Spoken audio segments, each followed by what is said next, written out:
Hey, kids. You're listening to the internet's wettest podcast about video games, consoles, and pancakes. The SML Podcast. Prepare for the SML Podcast.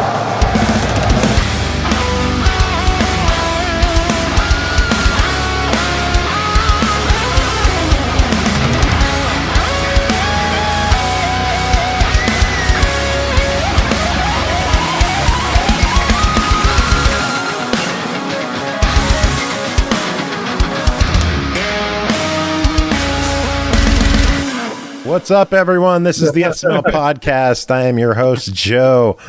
Aki and Pernell are here to start off. Chris should be here later. Andy should be here later. Horror Acolyte might even pop up during reviews, I think. Maybe. Who knows? But we've also got guests joining us. Pernell, this one's kind of your fault, isn't it? A little bit, I guess. You introduce our guests this week. Okay, well. We are doing a review, not this week, next week, for the game Neon Inferno. So for this episode, we've got individuals on here regarding that. We have one of the composers for the game, Gonzalo Varela, and you can introduce the other because you set that part up. I'm like, what? I'm just going with Sri because I'm sorry. I don't want to butcher your last name. So very sorry. You just literally told him to just wing it. You got to try it, man. It's with the joy of talking to people from across the world. You got to do it. Kankanahalli? Try it. Yeah, you got it. You're close enough. Damn. Yeah, Kankanahalli. See that? You were Sri afraid of Sri Kankanahalli is here from Zenovia Interactive. Yeah, to chat Neon Inferno. Pernell, you had Gonzalo on, what is it? Rhythm and Pixels? That's exactly it. You got it. Oh my God. Who'd have thought? No, Rhythm and Pixels. It's a video game music podcast. We've been at it for a little while, and it's actually come up on our 10-year anniversary, oddly enough. But years ago, I stumbled across a game. This is older than Rhythm and Pixels? What? Yeah. Wow. Well, remember, I didn't get into this whole racket until like the end of 2015. And I also don't have the stones to be doing 2 episodes a week like you were doing, or you do. So hell no, we do 1 a week and we're good with it. But basically, we do video game music and we talk about like nerdy stuff at the state. In addition to that, a couple years back, everybody was all the rage for a game called Streets of Rage 4, being the resurrection of the side-scrolling beat 'em up. And I was more obsessed with a game called Fight and Rage, which to me is the better game. Don't like it? Let's fight about it.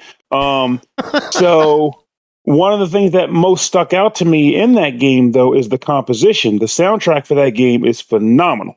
Absolutely. And if you don't believe me, go take a couple track listens.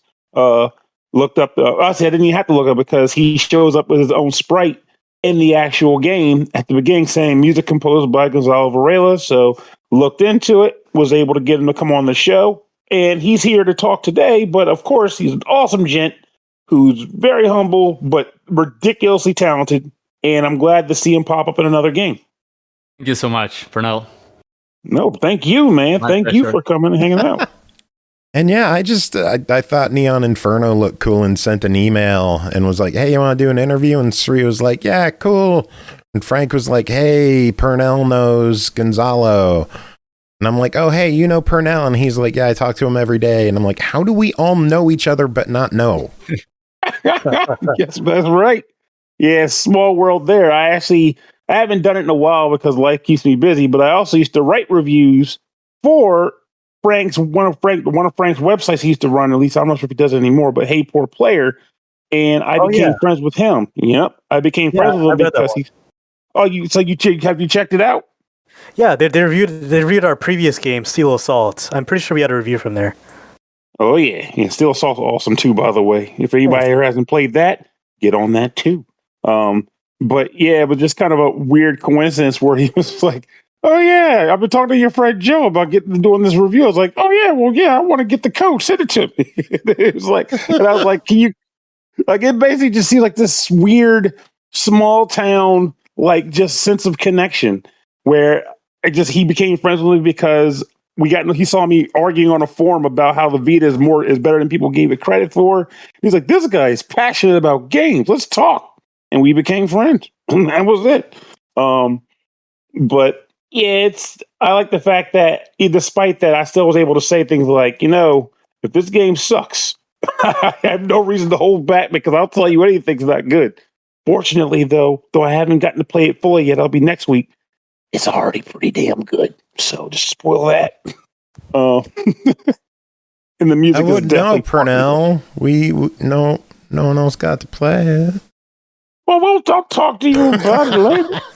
Wait, is there an embargo? Can we review it next week? Isn't it out on the 20th?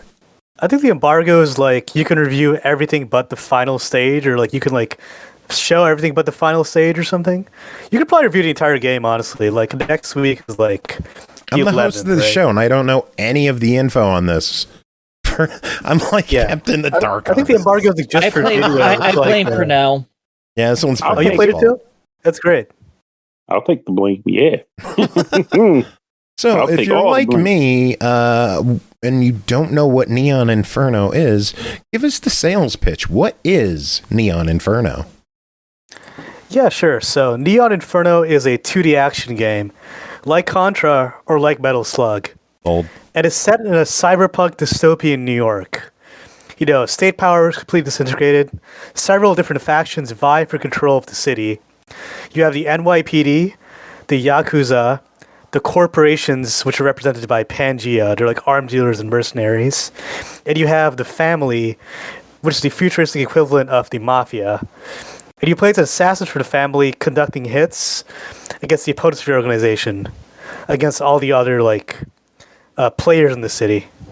And so basically, you just run, you jump, you shoot, you go through all these cool stages. It's all in pixel art. It's just 2D action. But unlike a typical run and gun, where it's just one plane of action, like shooting forward or shooting backward, you also shoot 3D wise, behind you, in the background. That's one unique mechanic of the game. And we also have bullet time in there as well. We have deflect. Towards the screen and away from the screen? Exactly. Think wild guns, in that capacity. Ooh. It's exactly like that. So it's like a running gun, but with an additional depth plane added to it in terms of mechanics. And I got to say, he didn't go into that part, but worth noting, a lot of times when games do that, they'll do the element where it's one or the other, as to say, okay, here's your into the screen section. Think like how Contra did the base stages. But in the case of this game, they go hard with it, where it actively makes you deal with both aspects of it at the same time. So it's simultaneous. It feels really good. Mm-hmm. It's simultaneous, yeah. So you're dealing with both sets of things at the same time. It's like juggling, It's really frantic. Very cool. Go ahead. Sorry, go on. Oh, so you've played it, Pernell, and you've played it, Aki? Both of you? No, I have not. No, Pernell's the only one. Yeah. Okay. Have you guys played the demo or anything? Honestly, didn't know there was a demo. I have been so blind going into this, not knowing Pernell had all the info. Okay, yeah. I guess this is a Pernell-centric podcast then. It is. It's my show, and I don't. Something's going to happen. It's see, Pernell did it. I told you. Yeah, I've had my eyes on it. Aki and I are more Xbox players, so we're keeping an eye on the Xbox launch of it. Yeah, it's going to be out on Xbox. I don't know if they're Xbox codes yet. The demo is on Xbox, right? Yeah, the demo's on Xbox. Is it? Yeah, it should be. For it. Maybe you can play it live right now. Is it too ambitious? Or not really. You won't get a lot of cursing on the show. Left and right. But it's when you do get a chance to play it, I think you'll like it. Because I think Joe and I talked about it on a sideline, and I think you said something along is it kind of like this game with this game from what I've heard? I was yeah, it sounds about right. Yeah, so it's like Contra plus Wild Guns plus Blade Runner. To put it in a formula, Gotcha. Yes, and it does a very good job with the visuals too. There's a couple levels, at least the one that I've been able to do thus far, where in addition to the typical, side-scrolling levels as he's described, there's also vehicle levels where you have to jump between grounds the foreground and the background lanes to like avoid traffic or attacks. And that ends up being nice bits of frantic fun too. And visually, it just looks beautiful. It's a beautiful looking game. So also kudos to the artists on this bad boy too. As a gorgeous, yeah, for sure. The artists did an amazing job. Style. Yeah, the artists did an amazing job. Everyone like brought their A game to this. I think, like everyone on the team, like they all did amazing. I'm really proud of what we've done, and I'm really excited for everyone to play it. It's less than 3 weeks, which is crazy. Man, that's what's up. But I do got to ask this first and foremost. I got to get it out of the way. Gonzalo, what levels did you do? So I did the intro music, the cutscenes music, most of them, and I did the ending cutscene, the credits. I did stage 2, I believe. So it depends because we have like a numbering system. But those numbers, you can play the game, the stages, pretty much in any order. Some of them. So it's kind of hard. I did the hotel lobby. Is that right? 3 is the hotel, right? Yeah, the dilapidated hotel. That and he one also did the nightclub. So what's funny is that on Fight and Rage, you Pernell know, I did much of the soundtrack was like heavy metal, but on this one, most of the tracks that are heavy metal were done by Joseph. So we kind of switched it up, and I think he did an amazing job. He's also a great composer. I was super happy to work with him. We didn't compose tunes like half and half. He did some, and I did some.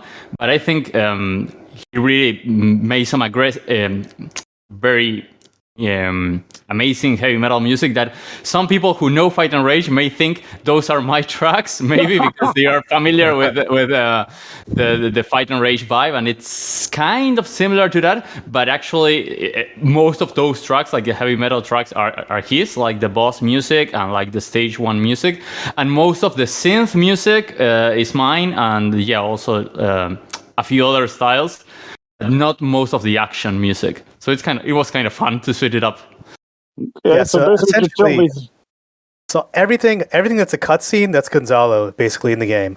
Like intro, title screen, ending, cutscenes, whatever. That's all Gonzalo. And a couple of stages are him. Like he did the nightclub music, he did like the hotel lobby, but other than that, the stage music is mostly Joseph. So almost entirely even split, really. I gotta say, that makes me kind of happy because basically, one, I'm going to get to hear a new style from Gonzalo, and I'm also going to have a new favorite that join the ranks. When I hear this great music that sounds like Gonzalo's style, like this is great stuff. So Joseph was also the composer on Steel Assault. If you like that game soundtrack too, I did like that game soundtrack. Cool. My favorite track in that game is it was like a boss on, I want to say stage 4, where you're fighting a pair of people at the same time. But, yeah, that's a good one. Yeah, that track is really good. So, Aki, have you looked up the artwork on this game at all? No, I have not. You should. There is a cute blonde in it. Okay, you got me at cute blonde. You can play as her too. You can actually play as the cute. I knew blonde, that would get Aki's attention. I knew that would get Aki's attention. That's one more sale right there. Done. Tell us about the characters in this game. Who do you get to play as? Yeah, sure. So you have 2 characters. The first is Angelo Morano. The second's Mariana Viti. And they're both assassins for the family. Oh, I think I'm seeing some feedback there for a second. Are you guys hearing that? Something's coming back somewhere. Yeah, I'm hearing. I'm muting myself. I think it's Pernell's mic because I saw that light up. Not be I'm not sure. Could it be a Sperry? Well, I was about to say my mic wasn't even on, but hello, okay, never mind. Hey, what's up? Hi, Sperry. What's up, Andy? How you doing? Good. Sorry, I'm a little bit late. I had a job interview I was coming back from. So how'd it go? Good. It actually went really well. They wanted to hire me on the spot, but they had one other guy there that they were like, "Oh, we got to talk to this guy too." Unfortunately, I was like, so what you're saying is you hit him with that Sperry Berry crunch. I did, dude. I was like, "Yo, guys, you trying to get schmoozed?" Was the other guy there? No, it's not till tomorrow. So, do you know who it is? We beat I have him no up? idea. Well, I was thinking about it, but whoa! Slow down. We don't want to incriminate our guests on the show here. With six this of us here, we could take one guy. you guys are accomplices now, dude. Suckers. Joe, being realistic, you could take all of them at the same time. It's fine. Yeah, I probably could. Yeah. But no, it went really well. It's for a gym. It's just like the night crew, I've had my own business for like 7 years, and then I just kind of wanted less responsibility, Oh man, no, I feel that sometimes. I feel that sometimes. Yeah, but anyway, back to the interrupt, guys. Yeah, go ahead. Yeah, Suri was going to tell us about Neon the characters in Neon Inferno. Yeah, sorry. Yeah, so there are two characters. You have Angelo, you have Mariana. They're a couple, and they're both assassins for the family. The family is essentially the like remnants of the Italian mafia, the Irish mob, various smaller groups, all kind of consolidated together, holding on to like the last grasp of glory, And they're both assassins. They work for the Dawn. They have a Dawn that they work for, and they're like taking out their opposition across the city on the orders of the Dawn. And I would say Angelo's a more like serious one, and Mariana's a bit more playful, I guess. Angelo's like all like he's like super like, obsessed with sin and guilt. He wears a giant cross. He's like, should I really be doing this? He listens to Nine Inch Nails, doesn't he? Yeah, for sure.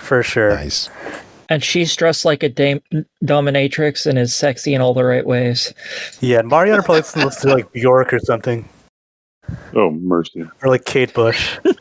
Kate Bush. That's a random. Oh, man. But yeah, like it's so basically Aki's going to buy it. But I will say, if you, aside from the general description you gave about what is this game like, if you had to nail one quality of the game that is a bona fide, if you hear me say this about the game, you're going to buy it. What do you think it would be? Like in a word or something? Yeah, like the hook. Like if I were to tell somebody, man, you got to buy this game. Here's the thing that you'll want to play this for. What do you think it would be? I do have one. Well, we already sold it to you, Aki. You're done. you're done. But like, yes, I guess the hook would be the plane switching. That's the main hook, I'd say. What it does differently than any other game before. And a secondary hook would be the cyberpunk of it. The setting, like the noir, like the characters, the urban setting, the city, all that stuff. But I would say, as far as what really makes it stand out and feel like it's playing differently than most other games in this genre, I would say the plane switching, like the foreground background switching, is the main thing. It's the main new thing this game has. Yeah, that's a very good. That's honestly what I would say. In addition to just how frenetic it can actually get, because that basically balancing the foreground and the background, plus knowing that bullets can come from the background, which you can take cover behind objects to avoid, and the whole thing with the bullet time, knowing that if you're playing for the twitch of it, you're just probably going to go reflect it, because you can send bullets back to opponents. Yeah. But the fact that you can consciously tell yourself, no, hold it down and then aim at somebody and then do like double damage by hitting them with reflected bullets. That part, there's a special sauce to that, I think. It's a very special sauce. Did you notice you can reflect bullets from the foreground into background enemies? No, I thought I was trying to do that, but I might have missed the shot when I attempted it. But knowing that it's a definitive, I'm going to try harder. Yeah, there's lots of stuff you can do. And you also have the dodge, and you have double jump, and there's a lot of like movement mechanics in this game. There are a lot of different mechanics. It's not just run, jump, and shoot forward. There's like a lot more going on. And even the reflect. I was watching the trailer, and I saw the character jump up off a bike, throw a bomb, and then land back on their bike. That was fucking awesome. Thanks. Yeah, so you can deflect bombs, so you can aim them back and stuff. Like, there's lots of stuff like that. Like for an arcade game in this genre, it's like pretty mechanically dense, I'd say. Like you use pretty much every button on your controller playing it. How many stages is the game? How long of an experience? I don't want to spoil it. I feel like the length. Ballparkish. How long of an experience might people have in store for them with this? Is there replayability for people to come back to? So we do have a ranking system, and we're going to add more features like that post-launch. But we have, I would say, like start to finish, if you're like really good, you can maybe get it done in like 90 minutes, 2 hours. If you're like an average player, I'd say it's going to take you a bit longer, maybe like 3 hours. You'll be dying a lot. Here's an interesting question worth asking, because I don't think too many this ever comes up too often when I think about it with games. So a lot of times, real quick, what if you're like me and you really, really suck? Then how long is it? Oh, if you really suck, it's like infinite time. It's infinitely replayable. Like, hell yeah! There you go. You might never see the end, which means you'll keep playing it. I'm scared of seeing the mention of trying to test your resilience with the 1 credit clear. Oh yeah. If you're going for the 1 credit clear, it'll take you like hours and hours. Like even I have barely done that. But you've done it? Well, yeah, once. on the hard difficulty? Yeah, 1 credit clear. There's an arcade mode, and you can you have to go through the entire game one time, like with 1 life. Balls, man, that's impressive. You do have like health refills between levels on that mode. You can buy them with the money you get from the store. I would say like weapons around it becomes a lot more important in that mode because you don't have like infinite access. You have to think about which weapon you're going to do in which stage and so on. That makes sense. What'll make it like the path of least resistance for you by carrying it at the right time. Yeah, exactly. Have there been any potential thought to say, hey, this game, if it gets good reception and people pick it up and all, has there been any thought in just like throwing some like interesting additional levels and not so much story related or anything like that? Just might be like, hey, you want some more of this? Here's some, even if you just did some recycled assets that are like shifted around a bit. Like, has there been any thought of something like that? Yeah, so I have thought about this. Yeah, so like nothing is set in stone right now. Like it all depends on what happens November 20th and like the weeks after. But I have thought about this. So we're definitely going to put in like a boss rush mode and a time attack mode. Those are 2 like big things. I also want to put in like some kind of endless challenge mode where just like enemy waves and you see how long you survive. That's a great idea. Those are 3 things. Those are like 3 things that are like relatively easy to do. It's all just like coding stuff on my end, not much new art required. But if the game does well, I do want to do like a DLC at some point. Like some additional stages. Okay. Would you bring Gonzalo back for character? That? What? Would you bring Gonzalo back for that? Oh yeah, totally, of course. All right, now we're talking. I could tell Pernell's really excited about this game because he's going for like end of interview questions right at the beginning. Like, I want to talk about like what you do in the game and the weapons, and Pernell's like, tell me about DLC and sequels. That's right. I'm all about passion projects and all kinds of mess. I'm in the flow, baby.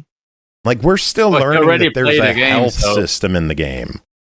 What do you say? I mean, he already knows all that because he played it. So he's like, I want to know. Pernell's like, I know everything. Fuck everyone else. I want to know more for me. So I will say, I'll step back for a few also questions. I got some. And Joe, hit him with what you want to know. I want to know more about the gameplay of the game. You mentioned there's a health system. There's multiple weapons. Did you mention a shop in between stages? Give us a lot more info on what you do in Neon Inferno. Oh yeah, sure. So the basic structure of the game is you do a mission, and that involves running and gunning, right? It's a run and gun from the start of a stage to an end. Boss fight at the end, mini boss in the middle. It's a classic structure.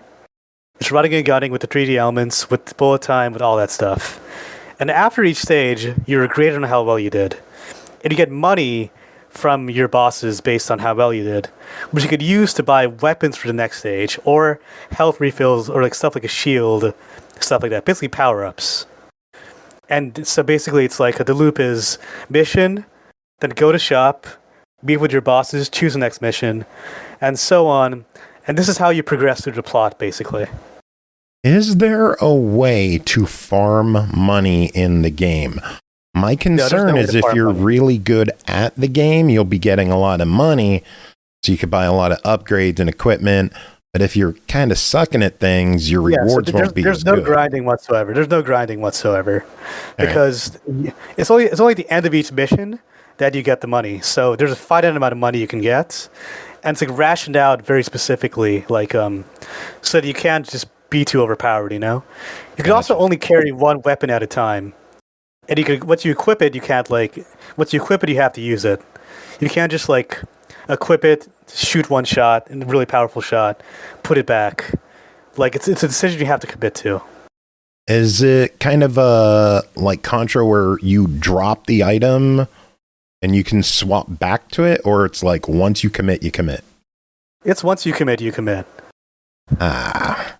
You gotta make decisions. Oh no, Pernell hates decisions.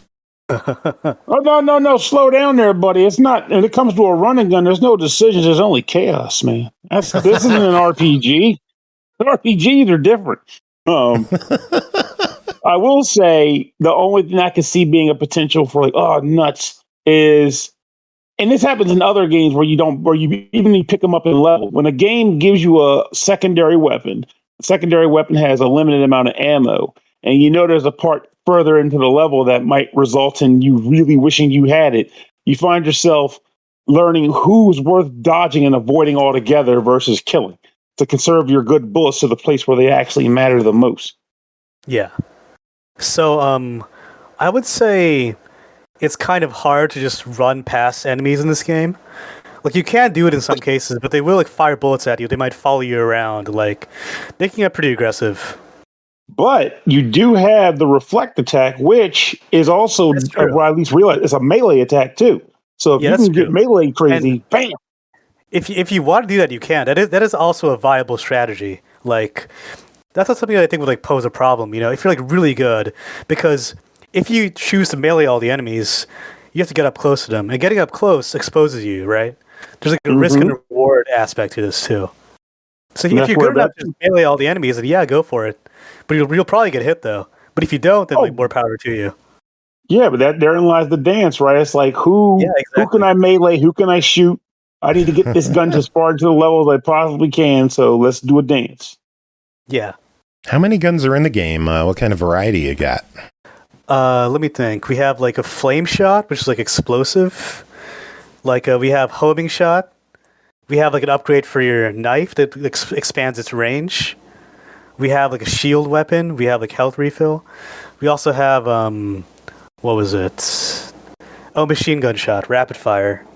So we have a decent variety. It's not 200 weapons or anything, but it's a decent variety. Gotcha. Do you have any troll sections where going in, I need the fire shot in this section, but right before it you have someone drop a machine gun? No, it's nothing like that. I mean, okay. I've had that in Contra, and they're dicks. Yeah, because a lot of classic games do stuff like that sometimes. Just dropping the wrong weapon at the wrong time, you know? I think that's what Pernell was getting at. You know how Wild Guns has, one of the weapons just, it makes you fire nothing? I don't remember that. I think it's been a minute since I played Wild Guns, too. Okay, yeah. There's a 10% chance or something like that, where it's if you get a weapon, it'll just malfunction and make you fire nothing. We have nothing. We have nothing like that. Well, that's appreciated. There's no downside to ever having a weapon. The weapons are all situationally useful. I would say they're all more powerful than your basic shot because you just made me realize something. You made me realize something though. What a game could do, obviously, it would have to be toggleable because otherwise, who's going to play this thing? But a game's truest hard mode would be an option where your gun can jam. You have to unjam the gun in combat. Oh no! I mean, that would just feel so bad in a run and gun. You know, I couldn't do it.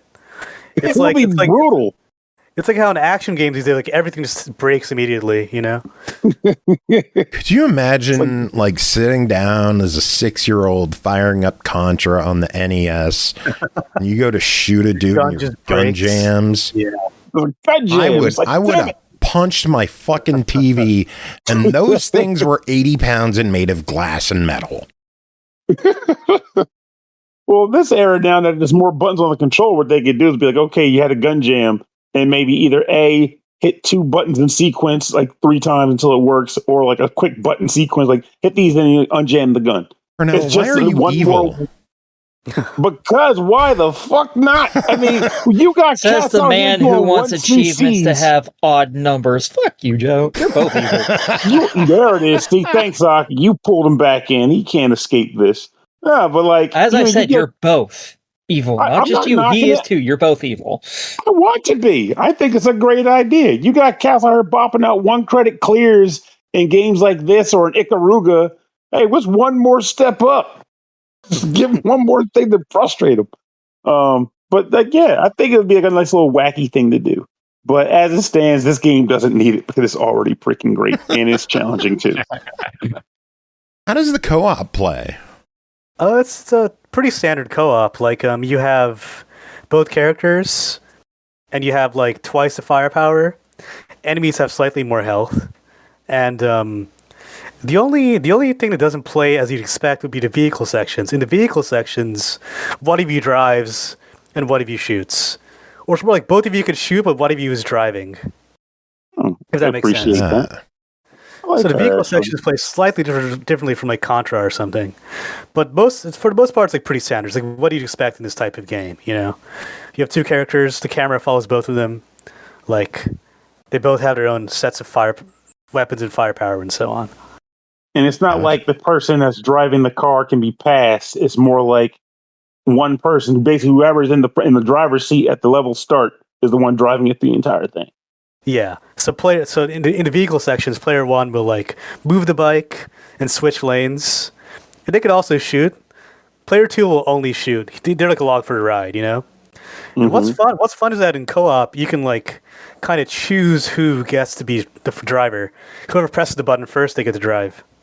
See, I like that honestly because I feel like there's been 2-player co-op games I've played over the years, though I can't name one because it's been that bloody long where it was very specifically the idea like one of us is the driver, one of us is the gunner, and you're yelling back and forth. You're just like, okay, man, you got to turn right now. I'm going to start firing the gun. Like there's like Lucky. I think Lucky and Wild in the arcade was like that. Oh yeah. That game's insane. It's like a light gun driving game. Mm-hmm. You know what I'm talking about. Yeah, see, like stuff like that is fun when you get the right pair to do it. So I'm down with that idea. Some people might disagree, but I am not those people. Are there any kind of cool co-op special moves or anything? Nothing like that, really. I mean, that could be a good idea for like a sequel or expansion or something.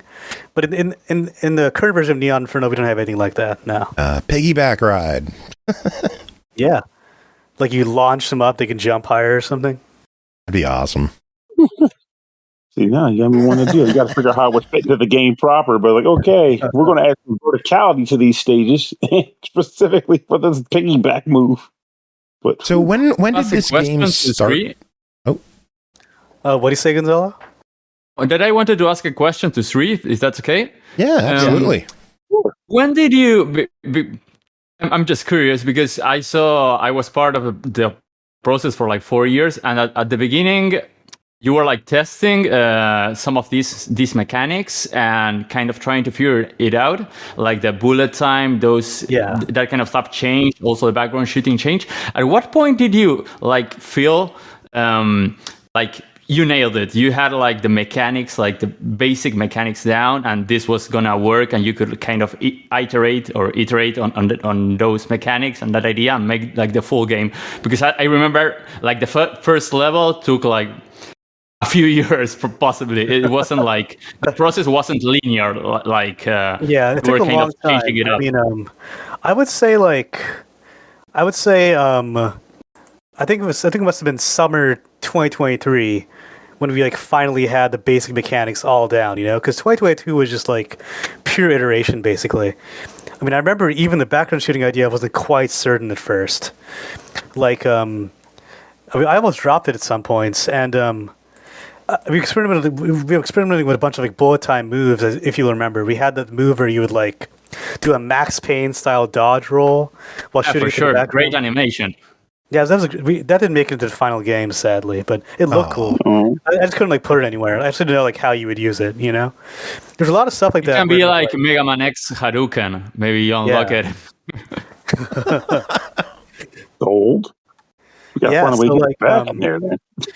were a lot of different. There's a lot of iteration over time. I mean, even the cyberpunk theme. I mean, I think Gonzalo, you signed on to the project when the theme was already decided on. We knew it was going to be cyberpunk, but originally the game was set in the 1970s. It was super retro. It was supposed to be an actual mafia story set in the 70s with 70s characters, 70s music, that kind of thing. So would the game been called Sepia Inferno at that point then? What do you say? So would the game then been called Sepia Inferno? Like Disco Inferno or something. I don't know. But we eventually evolved towards the Blade Runner aspect, the cyberpunk aspect. And I think, Gonzalo, you came out in, I want to say, early 2022? Is that about right? I think it was in 2022, yeah. Yeah. So you already had the GIF, the animation of the first level, the foggy snow, I think, level in New York City. I think that was part of the pitch you sent to me. Yeah, so we had that background basically there at that point. Yeah, the first stage took a long time. It was a full year of development, was just playing around in that first stage. Wow. But I think the first stage was one of the first things we completed. The second thing was the lounge stage. The lounge stage where you're in this metropolitan lounge and there are all these couches, the enemies come from behind. The walker comes in at the end. That was the second thing that was actually complete, I think, in the game. And by that time, you already kind of knew this would work.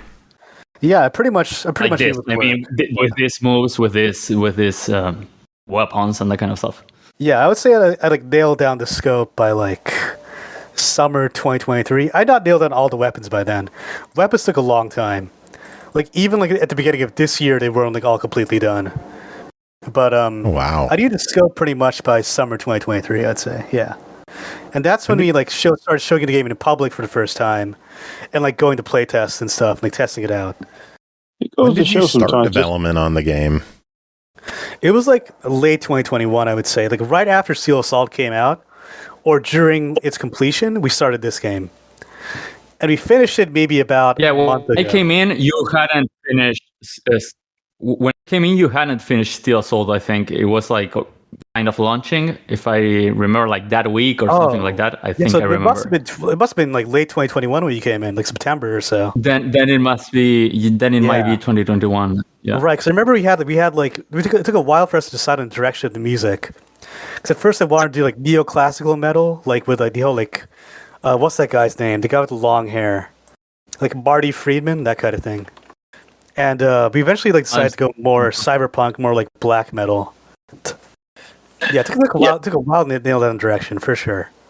So I guess a related question to what Gonzalo asked you, though you may have already answered it, is given the nature of the development of this game, what do you feel was the component or aspect of the game's development that gave you the biggest headache?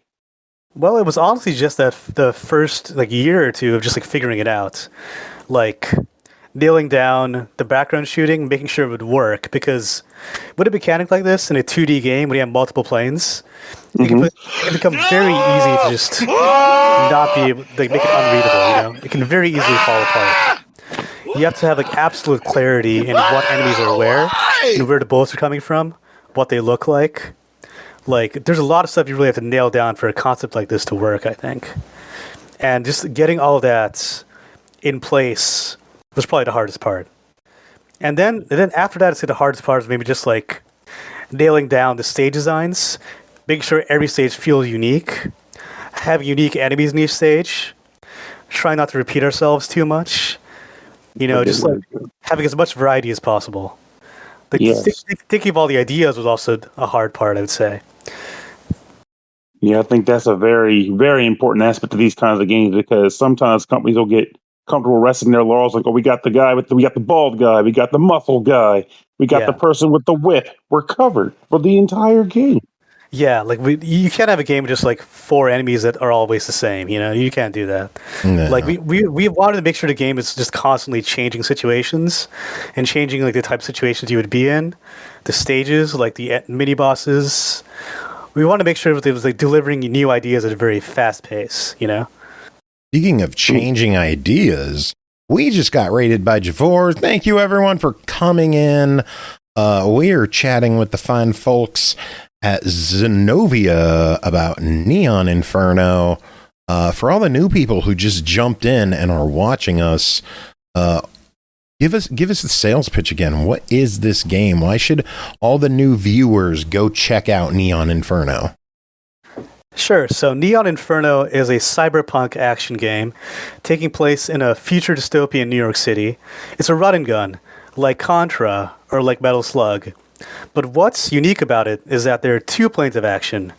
You can also, in addition to shooting forward, up, right, whatever, you can also shoot forwards into the background or backwards towards the camera. It has a 3D element to it. And the game is very frenetic. It's very colorful, dynamic. I would say if you're a fan of any of the games I've just talked about, or if you just like action gaming in general, you should check us out. You'd probably be interested. I would wager that a lot of people would be interested in this game. It looks like one of those games that you can either just casually get into it, have some fun, see how far you could get, or if you're a psycho like Pernell, you could put it on the hardest difficulty and just let it kick your ass. Every time. Yeah, I am playing sure. it on hard mode, by the way, so there you go. Of course he is. Nice. How far in are you? No, I only got to the 3rd level before I had to stop for a while. I was like, I'll get through this week's episode, and then between then and next week, I'm going to go hard to the paint on this one. Hell yeah. All right. Now, of course, if I come back next week, did you beat the game? And I'm like, no, life got complicated. It's not because the game was too hard, of course. No, it's always something. No, I kid. I'm gonna knock it right out. So that is confirmation that Pernell is going to complete the game for next week's review. That's right. Now, if you expect me to come back with that 1 credit clear, you can kiss my ass. It ain't happening. No, you're going to complete it. What a regular clear is in the card. %. All achievements, right? All achievements, all of them. Isn't one of them a 1 credit clear? Yeah. Exactly. It ain't happening. No dice. No dice. It's a dream, though. Man can dream. Someday I'll be me. When I think of 1 credit clears, that's the equivalent to like those Kaizo Mario videos I see posted online all the freaking time. It's that hard for me. It's not that bad. It's not Kaizo Mario bad. No, the blocks aren't gonna like get angry and fall on you. Like it's not that kind of thing. Like it's relatively fair. It's relatively fair. I can respect and appreciate that. Then it's made to be cleared. If you put the time in, if you don't see the stages, if you know what you're doing, then you'll eventually clear it. Like it's made so that you can eventually work your way up to it. That's worth asking. Now I think about it related to that concept. So the closest I could think of in recent to a game that I was so obsessed with trying to actually learn it all through it because the way it was designed was Contra Shattered Soldier. For PlayStation, right? PlayStation 2. Yeah. It was probably the first Contra game I played where I was able to acknowledge and realize that there is a rhythm to everything that's happening. It's not random and chaotic. It's if I come in it this way, things are going to happen in this manner, and I can do this every time. Do you feel as though this game has that kind of vibe too? For sure, yeah, I think it does. There is some randomness to it, though. It's designed to still be fair, but you might see enemies appear in slightly different places, stuff like that, just so it feels different every time. Because if a game is the exact same thing each time you play it, an arcade game, you're going to get bored. But if it's totally different each time, you won't be able to ever memorize anything. So there's kind of a balance to it that we've tried to find. So what you're saying is I can't engage in mutant memory. I have to actually get good. Some parts you can. In some parts you can. Other parts you can't. Good for now. I think the game's maybe 75% patterns, 25% RNG. It's definitely doable for 1 credit clear. I would say. I know people who have done it. I will definitely. Okay. Sorry, Pernell. Go ahead. No, after you, my friend. After you. Okay, thank you very much. Steel Assault also had like that arcade mode, right? Which is one credit clear. Yeah, right? It was also designed around that. And that game, Would you say this one is easier or harder than Steel Assault, the arcade mode? It's hard to say, honestly. I would say I guess objectively it's slightly harder, but because in this game you could choose the order of the levels, it's easier in that sense because you never have to be stuck in one place really. Like if you're stuck on one mission, you can just try another mission and make progress on that one instead. So there's more of like there's less of a sense of like, just linear progression. It's more like you can make progress here, make progress there. And it's like, I would say it's a little bit harder, but maybe less frustrating, if that makes sense. Yeah, absolutely. Less of a chance of player stagnation. Oh man, I can't beat stage. You're not going to say I can't beat stage 2. Trying to put it down, you'll go, well, I'll beat stages 3, 4, and 5, and then come back to 2. Yeah. So by the time that you might stand, you're already pretty far into the game. Like you already get a lot of choice about how you approach things. And for the record, I definitely and stuff like that too. And I do genuinely believe that. I mean, every type of game style has its place, but I do feel like the ability to choose levels is like the go-to of choice for me. Like again, Contra Shadow did that too, where you chose the first few levels, and then once you knock those out, the final gauntlet you had to do in sequence because that's how they intended it for it to be done. Yeah. Like, and our game structured pretty much the exact same way. You got the first level; it's always the same. The next few are like any order. The last couple are the same. Okay. There it is. So see, there you go. Anybody listening, this guy is coming from a great pedigree. He makes great games, and he did it again with this one because he basically I already have it, but he sold it to me already. He sold it to me again. So that's the way you do it. We've been talking about this arcade clear achievement. As of right now, when we're recording, the achievement for the game aren't live. Are there any fun ones that you can reveal to us? Like I know in the first game in Steel Assault, I'm looking at the achievement list and there's like slide 500 times or kill 100 enemies hanging from the zip line. Any weird fun stuff like that this time around? Yeah, we have a couple like that too. We have like the standard ones like kill 200 Yakuza, kill 15 Pangea soldiers, use a dodge 75 times, just stuff like that. We also have a couple of stage specific achievements. Like for example, there's a fight early on which takes place in this park with holographic trees, and you're fighting one enemy in the foreground and the other in the background. You can actually manipulate them to killing each other, but by like aiming their fire at each other. So if you make them kill each other, that's an achievement. Nice. That's my kind of achievement. Yeah, those are. Pernell will have that one next week. I definitely will. Right, now I can Pernell? do it. Hey, now that's a fun one. I can try to do that one. I'm not worried about not getting that one. I'm not worried more about the achievement, like do it while blindfolded and singing the HMS Pinafore. That I can't do. Yeah, I think might be able to though. I think with Steel Assault, it was something like 1% or 2% of players got the 1 credit clear. I can check that right now, actually. I'm looking on True Achievements, and it shows 1%. At least there. Yeah, it makes sense. That's on Xbox. He's probably checking. That's a Steam. small sample size, though. Oh, yeah, Steam is also like 1%. Which That's insanity. Aki, you want to play this one? You want to get all the achievements? Well, with Steel Assault, like not happening. I don't Aki think. has I'm pretty 100% like all the Halo games. Amazing. Wow. Yeah, so this is a big chump change to you. It should be totally fine, right? You can do it. Sure I can. Doesn't Halo have a number of difficult achievements in it? No, not really. Yeah. I mean, by your standards, how many legendary all skulls do you have to do for the achievements in that game? Don't tell me there's no hard stuff in Halo. There's only like 2 of them that require all skulls, if that. Anything Most that of them just require all legendary. skulls is hard. like that person. God, the skulls in Halo make it so friggin' hard. It's like that guy that comes in and says, man, beating every race in Mario Kart driving the car backwards is easy. Why can't everyone else do it? A big thing in gaming these days is accessibility. What does your game feature in terms of accessibility? Is there anything like help with screen flashing? text issues. What is anything in your game? We do have like some graphical options. We can you can turn screen shake on and off.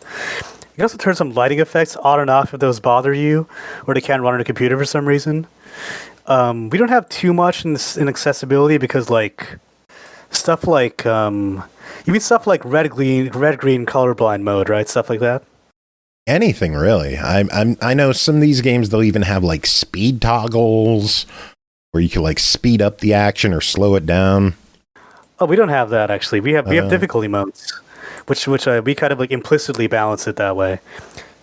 If I may jump in, I think the fact that the game is translated to a lot of languages kind of helps with accessibility in some way. Yeah, for sure. We have 12 languages. We have let me get the list. Even I forget sometimes. It's like That's English, a lot of languages. That's really impressive. French, GG. Italian, German, Spanish, both Spanish, the Spain variant, and Latin American variant. French, like Polish, Portuguese, the Brazilian variant, Russian, simplified and traditional Chinese, Japanese, and Korean. So it's 12 total languages, you know? It's like all over the world. Cool. Anyone can play it. Well, not anyone, but most people can play it. Even Aki, see, get that. There you can. He thinks I'm evil and I still think she can do it. See that? That's how it works. Andy, you've been listening in. What are your thoughts on Neon Inferno from what you've been hearing? Or if Andy's not here. Riley just walked away. He's like, I don't want to talk.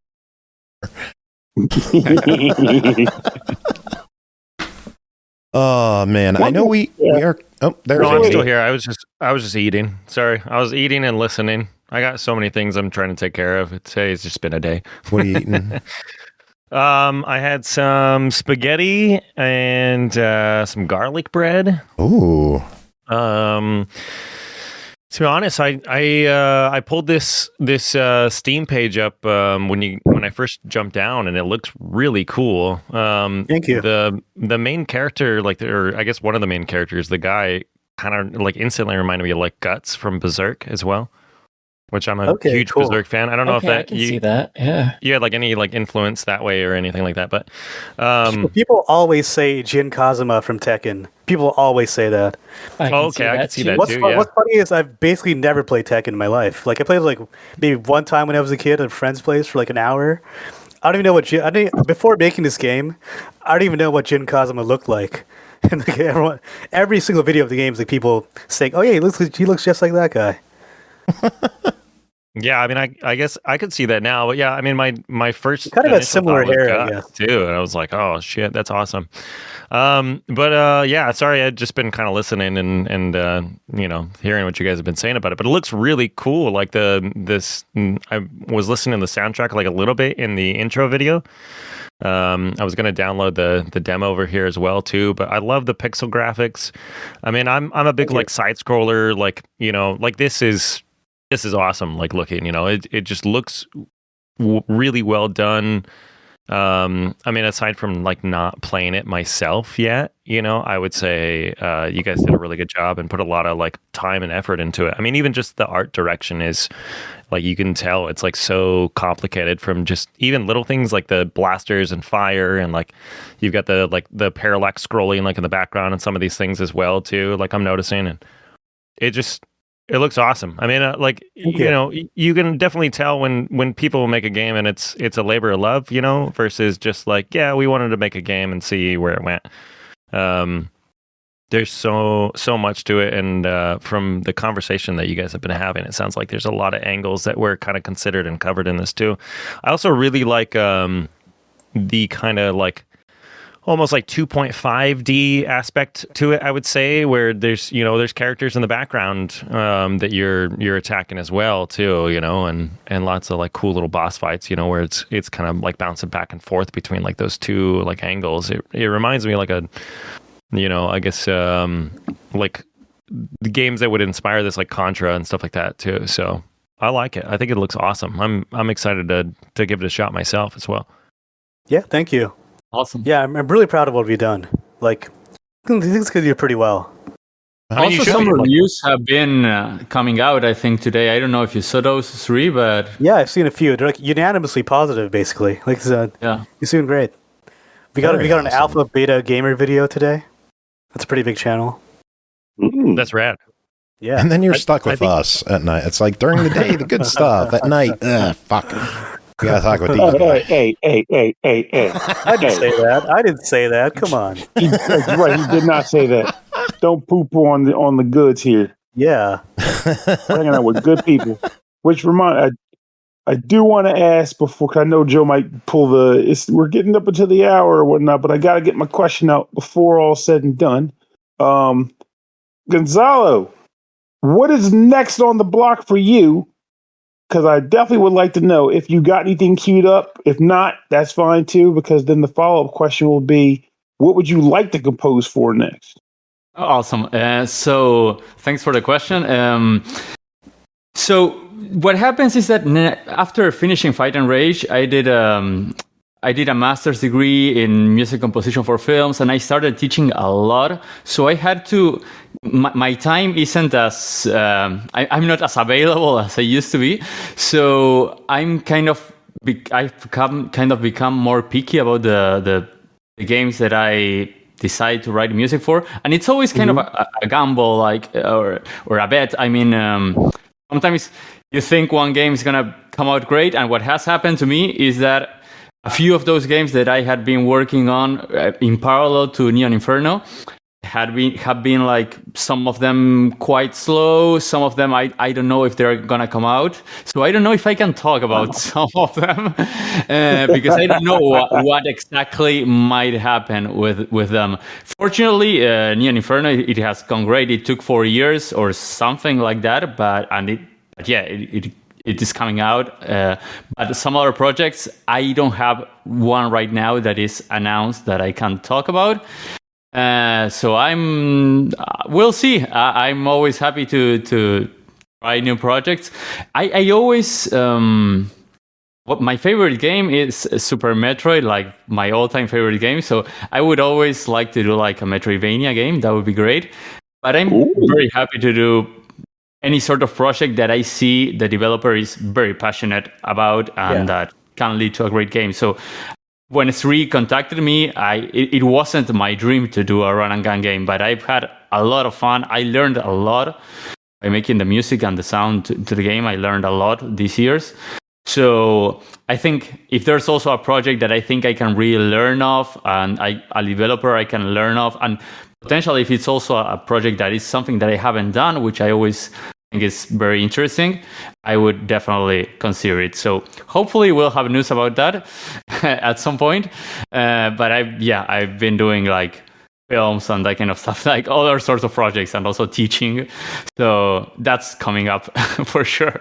More teaching at university. Well, it means keep teaching. Keep teaching. That's a fantastic role to have in people's lives. Thank you. And you made me remember that I was in Chicago for 2 years, which was quite close to where you were, right? And we didn't get to meet for some reason. Yeah, it was a weird timing thing because I don't live near Chicago, but I'm in Chicago often. And my timing to get out there, I couldn't get there. It just didn't time out properly, which sucks because I would have totally hung out. I got some cheesesteaks. Hopefully in the future. All right. Cheesesteaks. Of course it goes to food.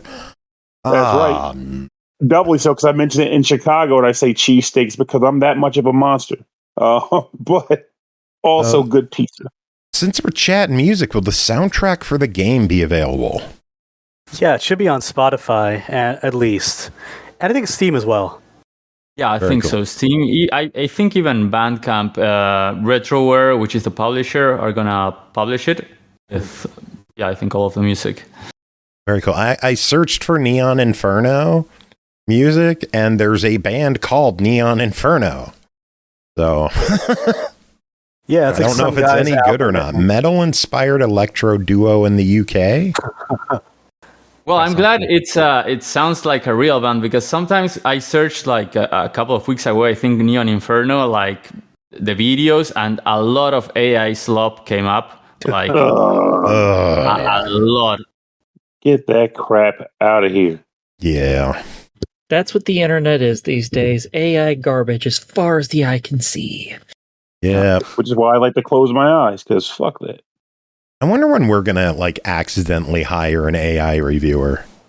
I think we'll know when it comes. When you start talking like, so hey, Yeah. Before we wrap things up, I want to ask kind of a fun one. It's a two-parter. First off, what are the dumbest friggin' questions you've been asked during interviews? And number two, I'm looking at the discussions page on Steam, and someone says, seriously, pixel graphics in 2025? And I have to imagine that's a contender for the top. I mean, as far as the second guy goes, I think he's like a troll, you know? 'Cause I saw that thread, and I went on his profile, and all he plays is pixel games. Seems like a complete waste of time, but to each their own. What a cool guy. Yeah, cool guy. Stupid questions people have asked me. I don't know. I can't really think of any off the top of my head. Like, can you think of any, Gonzalo? No, I don't think so. I don't know. I think if a person is asking a question, I just try to answer it. I don't think I've ever thought like, oh, that's a silly question, because the other person is curious about the answer. So yeah. All right. Well, speaking of questions, as Pernell, predicted, we are coming up on the hour mark. Is there anything you guys wanted to chat about with the music or the game or anything else that we didn't bring up? Nothing's coming to mind right now. I don't know. I guess all I'll say is we hope that you guys, the people watching the stream right now, the people who will watch it in the future, we hope you all have as much fun playing this game as we did making it. It's out November 20th on everything. It's out on Steam. It's out on PlayStation, both PS4 and PS5. It's out on Xbox and Nintendo Switch. And you can play it in co-op with a friend. And so if you're a fan of cyberpunk 2D action, then yeah, you should check this game out. You might have a good time. I think a lot of our viewers will definitely have a good time. Real quick, does anyone have any final questions for our guests? Aki, anything on your end? Well, we were mentioning stupid questions, so why don't I create a stupid question just for y'all? Is there jiggle physics? It's all pre-animated, so not quite. But I guess you can make her jiggle if you want to. There's probably a way to do that. Someone's going to do it. Nice. Aki will find a way to do it. Maybe she like duck really fast. For sure. Like duck really fast and come back up. I don't know. Aki's the jiggles in her mind. I mean, someone has to do it. Why not be me? Aki's gonna start the Rule 34 for this game. Wouldn't be the first time I've done something like that. Pernell, any questions on your end to wrap things up? Oh no, I pretty much. I guess I already asked Gonzalo what his next things were, but how about you, Shree? What do you think is potentially next for you? Well, it's pretty open ended. It all depends on what happens 3 weeks from now. But I guess next thing is that we're definitely do some DLC. A sequel, we'll see about that. It depends. But DLC is definitely coming after the release.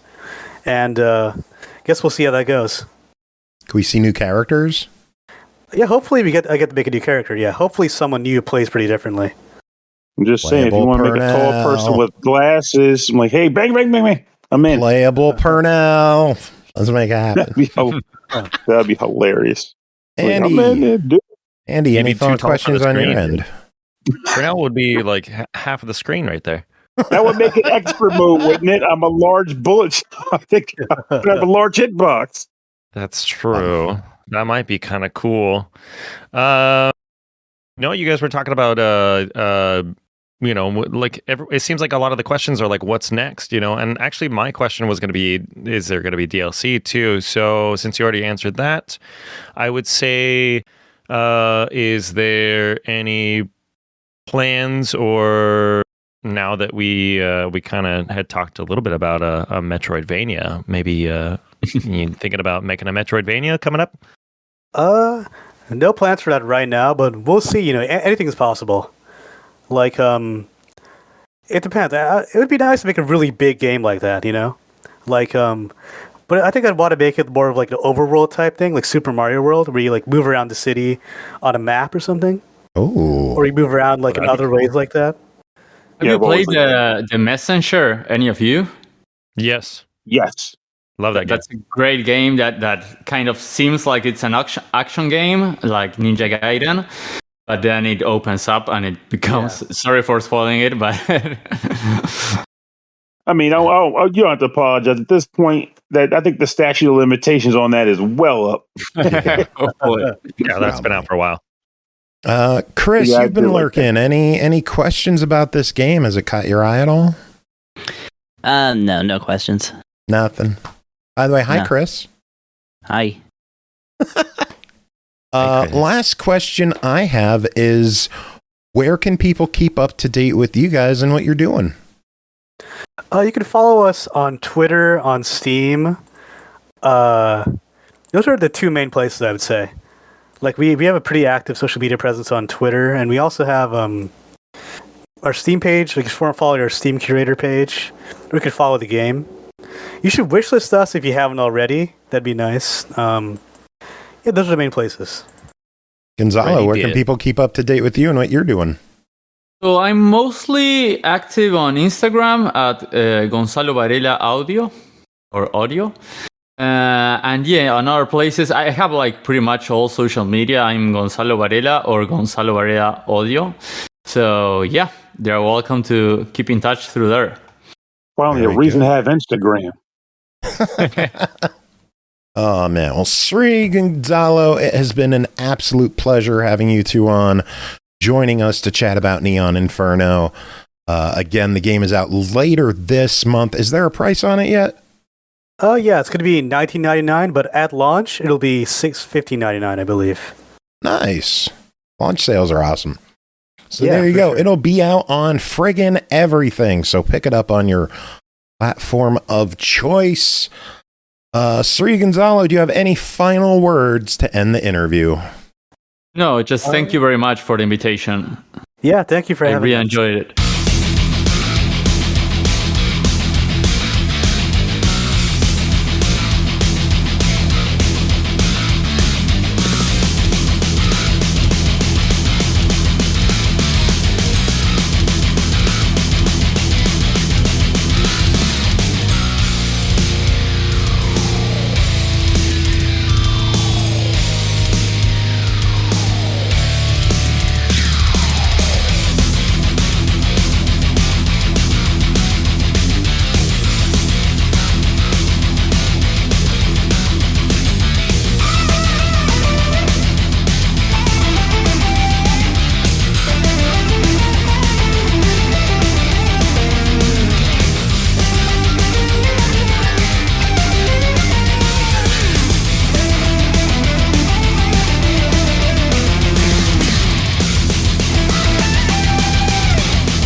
Welcome back, everyone. Thanks for sticking around. Another huge thanks to everyone for the Neon Inferno chat.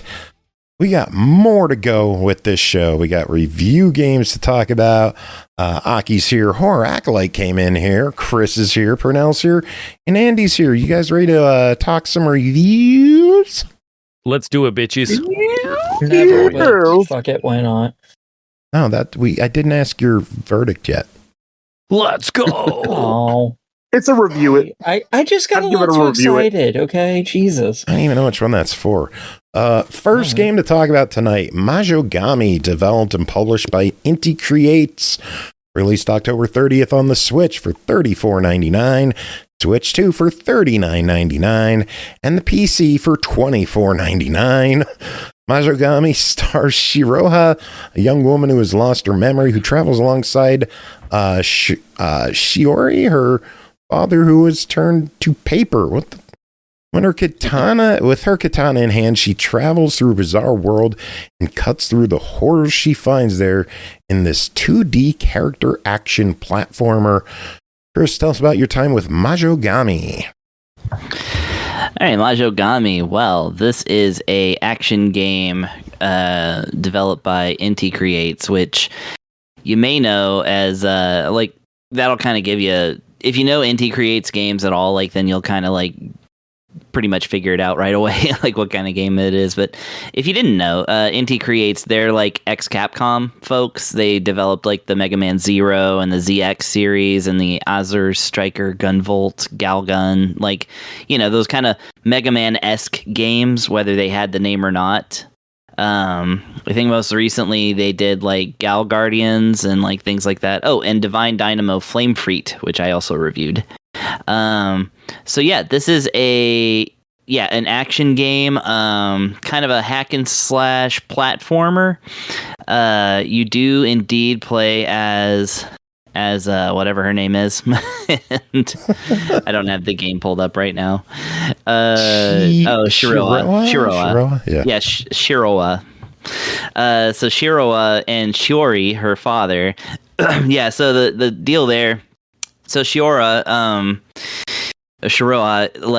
basically kind of wakes up with no memory. She's just dressed like a witch and has a sword, like you do. Many of us have woken up in similar situations. Yeah, she is her only guidance, I suppose, for her. You play through a prelude, which actually shows her fighting one of the main boss characters, and the boss character kind of they kind of hint that she frequently loses her memory and has to kind of learn all about this stuff all over again in some kind of weird cycle, but the story doesn't it just hints at that, and it's kind of it unfolds as you play it. But anyways, unfolds paper. Anyways, so Shiori, her father, is her guidance for the beginning of the game, and for reasons not explained right away, he is a bookmark. He's a little piece of paper with a badly drawn man on there. And he's kind of quippy, but he's also he's basically the Jiminy Cricket of the game. He kind of tells you what to do, and he sort of speaks for Shiroa a lot, because she's not a silent protagonist, but one of those quiet. She's like a witch, but she's more like a ninja. She's just kind of like a ninja with a hat and a boob window. So it's kind of what? I heard boob window. I knew that. Oh no, there's a ton of there's a ton of boobage in this game. Not from the protagonist. I mean, but the people that you fight. Frantically trying to figure out how to spell this game title. Yeah, I know, right? Anyway, but we'll get to that. So basically, you have to go through these stages and fight these women who are craft witches. They are the ones who, under the leadership of the mysterious blue lady that claims to be the one who is captured your memory and cut it up and distributed it among the other craft witches. You find out that you have to fight them all in their world, which of course is presented in this kind of storybook form. There's a lot of it's weird because the game is abstract, so there's a lot of paper imagery, but it's not really like it doesn't have to do. It's not like the world's turning into paper or something like that. It's just like this is just the way it's presented. It's that you are, you're a magical pair of scissors in a world of paper. So yeah, you basically go through these stages, multiple ones per world or page or whatever, and then at the end you fight the boss, who's like a big screen size, type of thing where you have to like really utilize like some strategies and the moves that you have unlocked or learned throughout the game. And like I said, it's people who like played the kind of post Megamans like really will recognize this kind of style of it. And yeah, I was like, there's so much in this that is so reminiscent of like Mega Man in the post X era kind of thing. And you do kind of get that sense of it. So, which is great, by the way. That's not a knock. Those are usually very good games. Indeed, this is a very good game. So to basically, you have your regular sword / whatever. You can swing your katana all day if you want to, but if you really want to like kick ass at this game, then what you're going to learn is the I can't remember the word for it. It's a Setsuna. I am Setsuna. So she has an I am Setsuna move. No, I'm just kidding. It's just called Setsuna, where you basically target an enemy within a field. So if it's like within the big circle around your character, you can instantly fly over, slash that thing with a superpower slash, and then keep the chain going. There's a lot of chain attacks from different directions, and also what's called sword stances. So you basically kind of on the fly, like by holding down different directions and pressing like the ZR, and like there's even a move that's attached to the ZL. There's a lot of like moves you can like kind of learn, but it's one of those things where describing it makes it sound boring. Like you just get in there and do it though, and it's like extremely fun. But yeah, it reminds me a lot of this actually little like 8-bit action game I really loved on the 3DS called Ninja Striker, which let you not only just fight enemies, but you could just like bounce around the screen all day on these enemies and like really pull off some cool ninja stuff. And that's kind of what this game is. And it gets even more advanced than that, but the game kind of like they sprinkle it on. Like they don't dump it all on you at once. Like you don't even learn how to use items until you're well past the first boss. So it's like, and some of that stuff's like unlocked until you actually learn it. So that's actually kind of annoying. But anyway, stages are full of collectibles. You can find different things that give you more story. You can find different scrolls that give you more moves. You can find money where you can purchase those things. You can purchase more story in this game, which is great. You gotta love when the lore is an item in a shop. And then you can get like consumable items, of course. Like I said, your as soon as you like get to a certain part, then like you can start using items, and the game will kind of guide you through that too. And like say, you can purchase accessories, like that really will help, usually right in the stage after they become available. And yeah, it's basically what it comes down to though, is that you're getting through these spectacular looking stages. I do mean spectacular. Not only are they abstract and stylized and papery, but they're also bright, ravey, like, huge colors and rainbow slashes. And just like, the cool thing is it's hard to see what you're doing, but they always have like this circle around the enemies you're fighting with a little gap that shows like their weakest spot. So you can kind of use that to get through the action, even though you can't see a damn thing sometimes. Boss fights are especially like this. So yeah, talking about the way that the game is kind of presented story-wise and aesthetics-wise, almost every character in the game besides a perverted bookmark are women. And yeah, the boobularity of this game is pretty off the charts. I would put this up there with like Caladrius Blaze. It's one of my favorite vertical shmups on the Switch, and it's on other systems too. But it's just like, it's one of those things where you do get a lot of fan service, and oftentimes you do get some jokes that are like kind of inappropriate. But ultimately the story takes itself very seriously, and that actually kind of makes it funnier.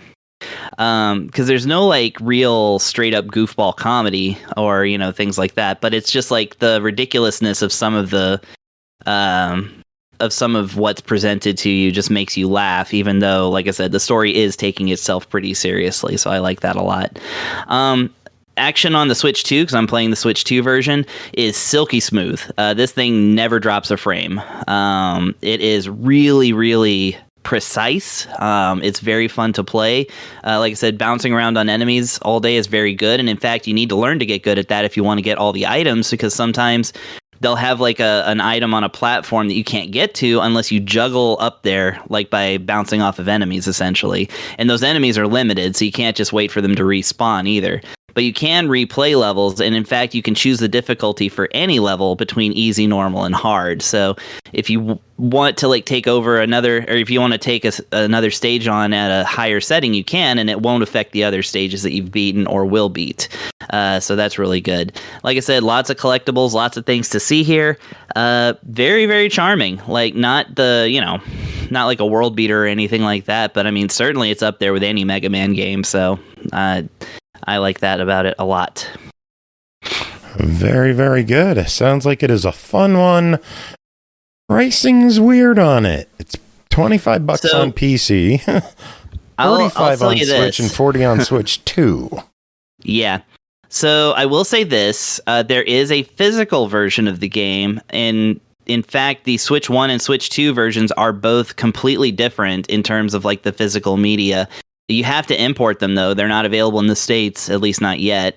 But the entire game is contained on the card, so it's not a download card or anything like that. So I think that that's what it is that the Switch and Switch 2 versions have an available physical version, and that may explain the price, because obviously PC is not going to. Yeah. The other thing to note is that if you are a collector and you buy both versions, the save data is not swappable between them. Yeah, like I said, they're completely different. Yes. So bear that in mind. I mean, this is the price you pay for having like this sort of separation of church and state, as it were. Man, I wish we had that for real. Wouldn't it be nice? $25 to $40. What are your thoughts on this one? Listen, I mean, a good Switch game is worth $40, that's for sure. I mean, obviously, that's half of the price of like one of the like top quality ones, and who's going to pay more than $50 for a PC game? So this is like a half price game either way you look at it.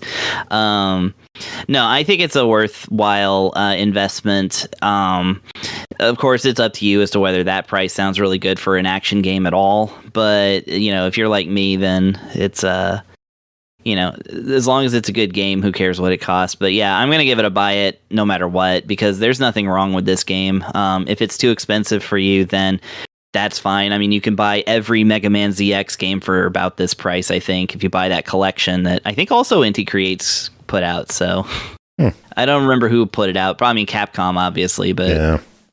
There you go. And, wait for a sale if you really want to, but it's getting a buy it from me. Sounds good. Next up, The Good Old Days, developed and published by Gravity, released October 22nd on Steam for $19.99, Switch for $29.99. Releases on Switch in Europe in January. Nostalgic Metroidvania from the good old days back in 19XDX. Take on the role of Sean, a young boy who ventures into the fictional city of Arustia to repay his father's debt, rescue your 3 friends from imprisonment, defeat strong enemies, all while getting your debt paid in time. Pernell, did you enjoy traveling back to XDX? You mean back to the era before Metroidvania was a word? Absolutely.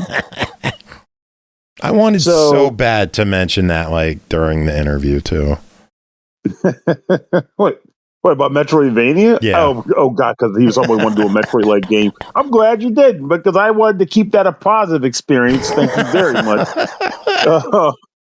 So what is The Good Old Days?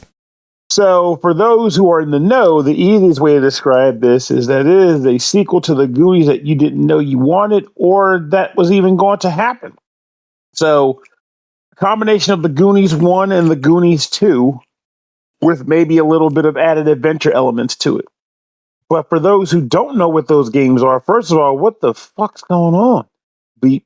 And then the other part is, well, the best way to describe it would be to say you are exploring an interconnected world, with the premise being that you, Sean, are a person who is a child and is also one of I keep wanting to say the Goonies because, again, but it's the Noogies. Switch the G and the N. You are a member of the Noogies, and your father is up to his balls in debt to an individual. I just want to call them the mob or the mafia because that's kind of what it was like, what you were dealing with in the original Goonies concept. And you are tasked with repaying his debt within a single day, or else bad things will happen. And this is done by exploring the world of which you live in. Of course, the added caveat is that also, for whatever reason, these same criminals also decide to kidnap your 3 friends for no reason whatsoever and just lock them up amidst the city in imprisoning locations. So you're also tasked with trying to rescue your friends. As you're running around the game, your basic ability is to drop bombs. Where do you drop bombs? In front of tons of things. You can blow up enemies that get them out of your way. You can blow up the occasional wall to gain access to another location, or find money there. You can also blow up skull emboldened doors. Hence, one of the references to the original Goonies game. And in these doors, you'll find money or keys and all sorts of things.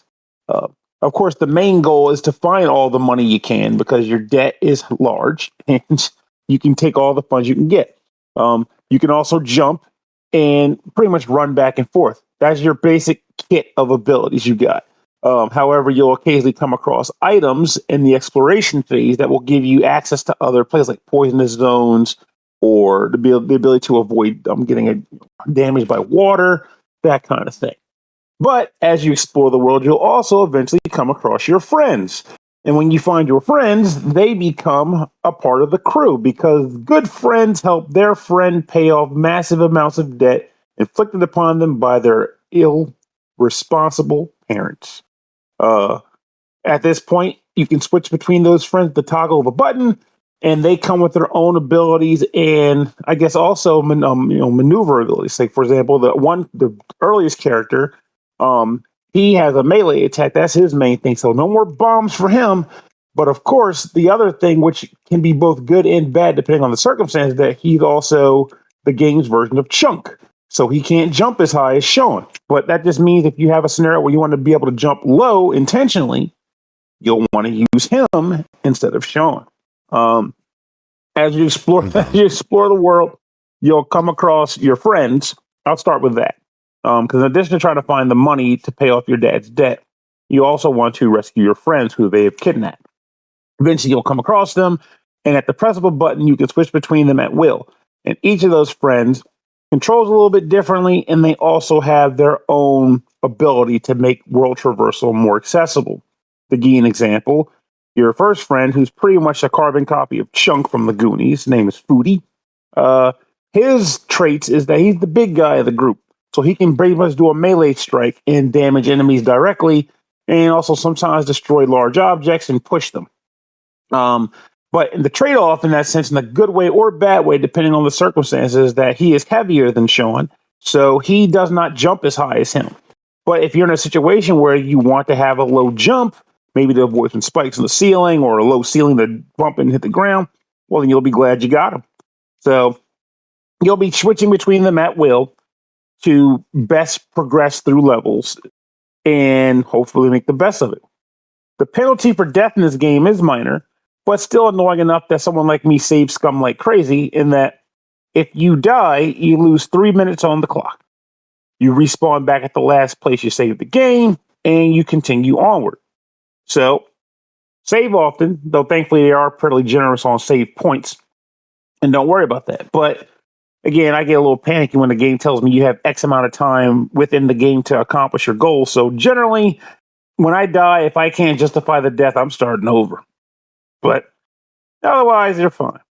And this game is also designed for replay, with replays in mind, so much so that the game tells you when you boot it up, This is a multi-play game, meaning that when you beat the game for the first time, you get an ending. The game kind of pushes you back into it in a sort of hard mode-esque vibe. They increase your debt, and a couple things change about the game, and you progress again.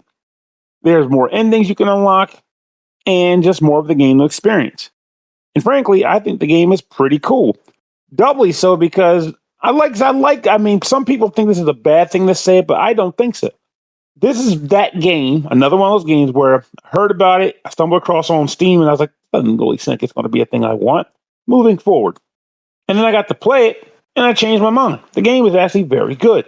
And I say that when I do usually because I want it to be implied that misrepresentation can be a thing when you expect something that you don't see on first glance. This game is fun. And I do believe it deserves a chance to be played by as many people as they can, especially people who remember the Goonies 1 and the Goonies 2. But if you don't remember those games, then just the typical, I like Metroidvania people. You guys. This would be a game you could appreciate too. I like Metroidvania. Such a dumb word. Lock and key. There you go. All right. Any other thoughts on the game? Or are you ready to talk price? I'm ready to talk price. It is a $20 game. If you want it on the Switch, $10 more for $30. What do you think of that? I'm not sure why they added $10, but I think the game is still a buy. It is fun and worth the time. And you know my MO. If you think the price is too high, get it on sale. Point is, it's fun and worth playing. Cool. Next up, SWAPMEAT, developed and published by One More Game, released October 21st on Steam Early Access for $24.99. Rip through hostile alien worlds, harvest mutant body parts mid-combat, and adapt faster than the enemies before they overwhelm you.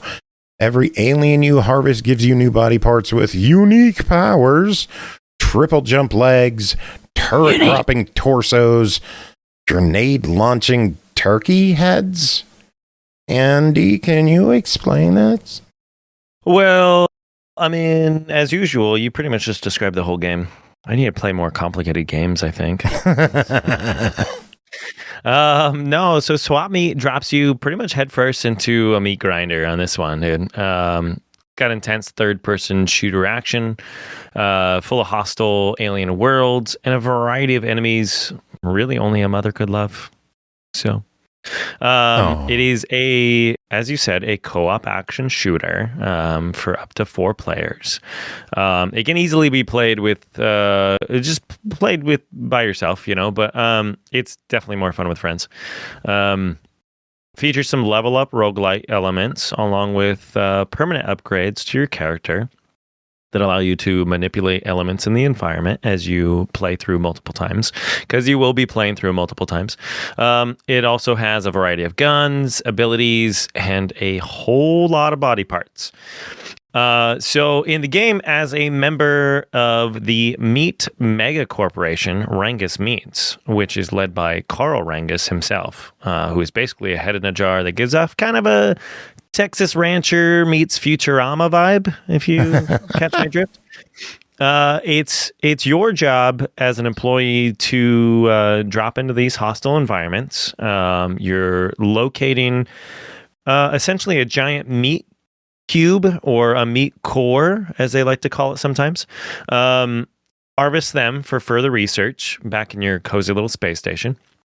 And that may sound easy, but consider in the level or world or space station or whatever environment you're in, you'll be bombarded with endless waves of enemies, all trying to take a bite out of you.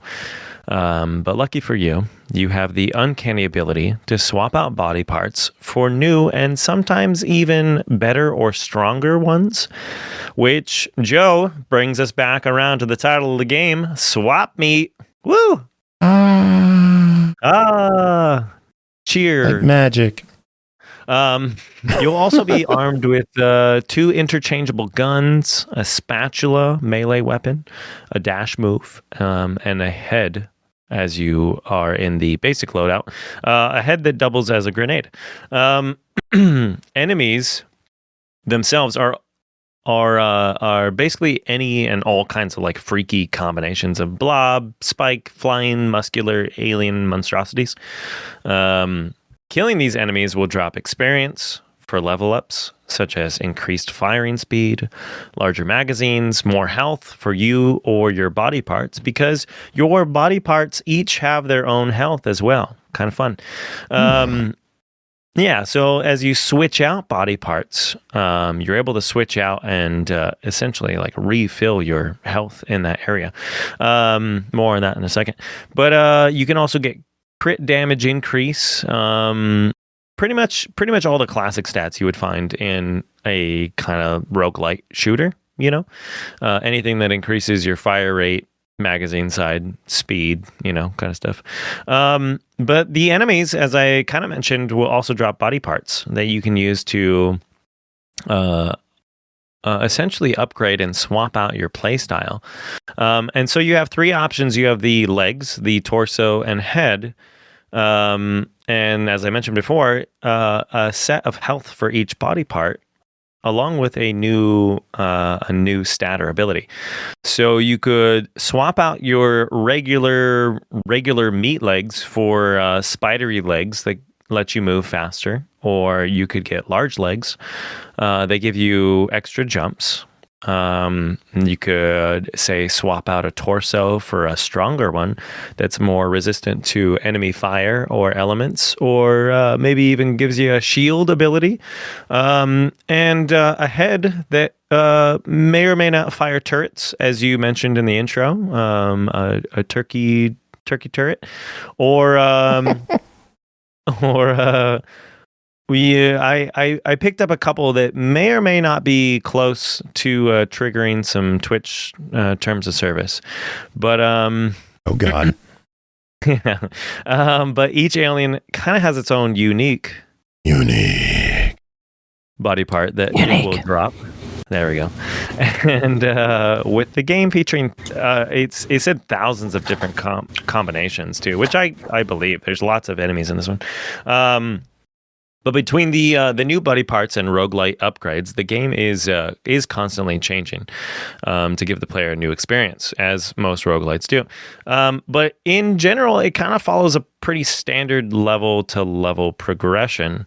There are secondary and primary objectives in each level, which lead on or provide a level up.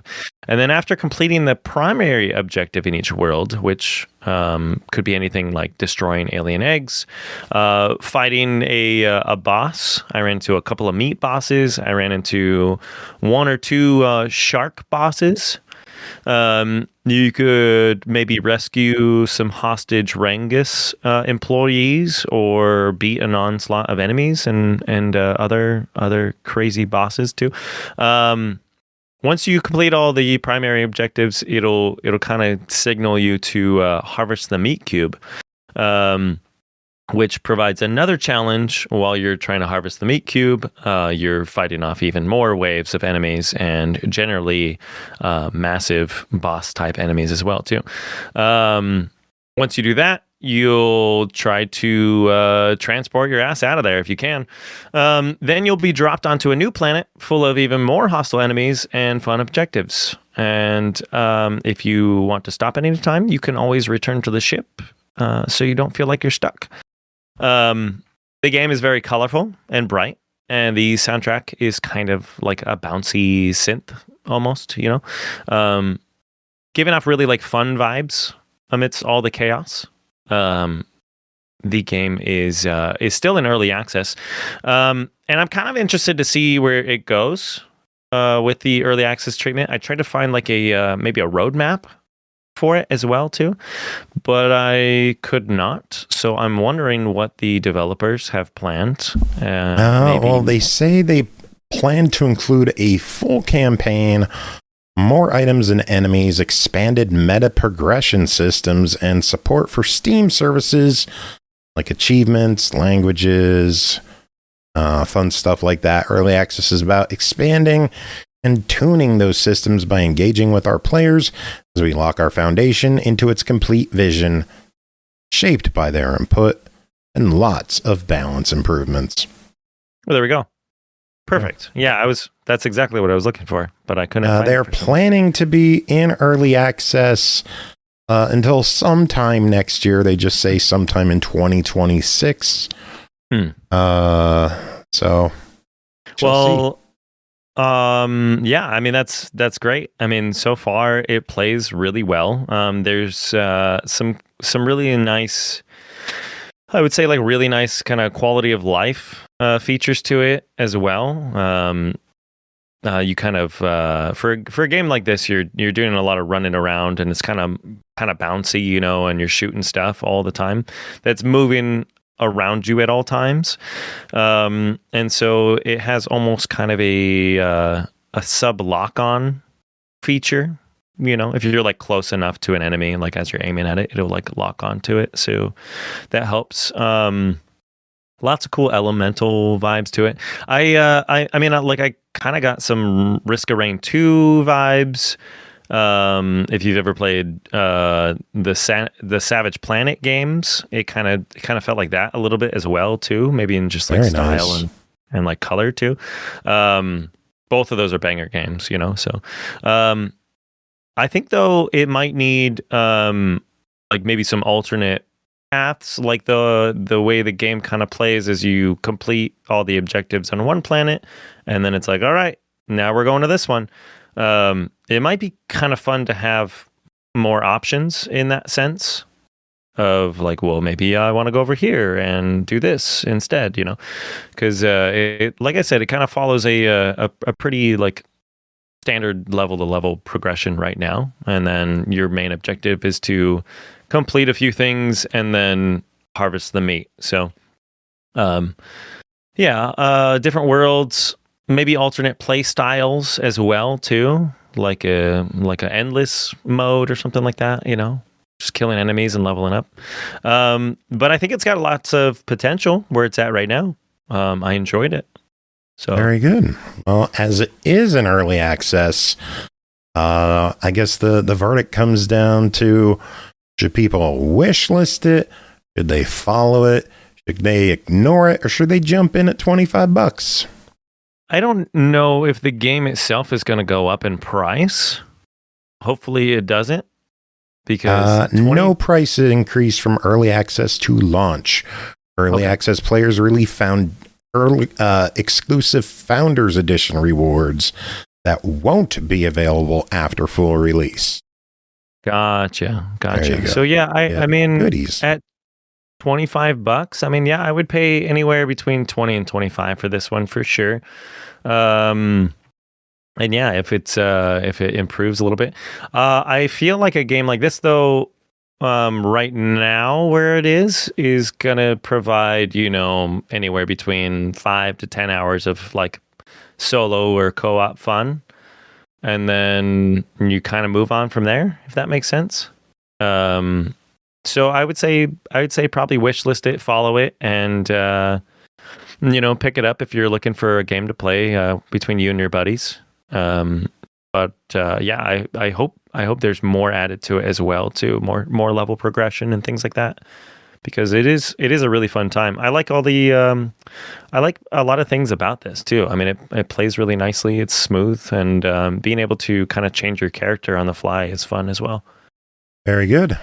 And if you are a fool with way too much money on your hands, they offer a Brain Rot edition of the game that includes the exclusive Brain Rot Trash Cosmetic set, which is a stick. I did see that too, and they had You could pay $56 for a stick. I think they had a little ad. But can you hit anyone in the dick out with it? Sure. Can you hit people in the dick in the game, Andy? I mean, I haven't really seen any dicks other than the one that I thought was my head. So, yes. And there is a review for the item, which means at least one person bought it. Nice. The review is, if you want a stick, you can have a stick. Thumbs up. Nice. Yeah, I will rate that as helpful.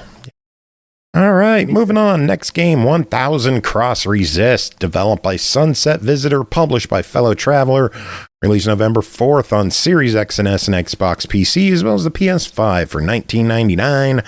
1000 Cross Resist is a thrilling sci-fi adventure 1,000 years in the future. Now, humanity is all but extinguished, and a disease spread by an alien occupation keeps the survivors underground. You are Watcher. You dutifully fulfill your purpose in service of the All-Mother till the day you learn a shocking secret that changes everything. Aki, tell us more. Okay, so in this game, it is a narrative-heavy exploration game, basically, with some minor visual novel-styled moments. Basically, you play as this young woman named Watcher, and you and a whole bunch of other people with similarly stupid names like Fixer and Principal and Healer, you're all in this little society, and one day Fixer, your best friend, I guess, gets called by the All-Mother.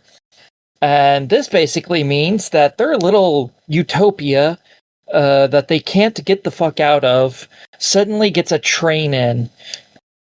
Weird thing.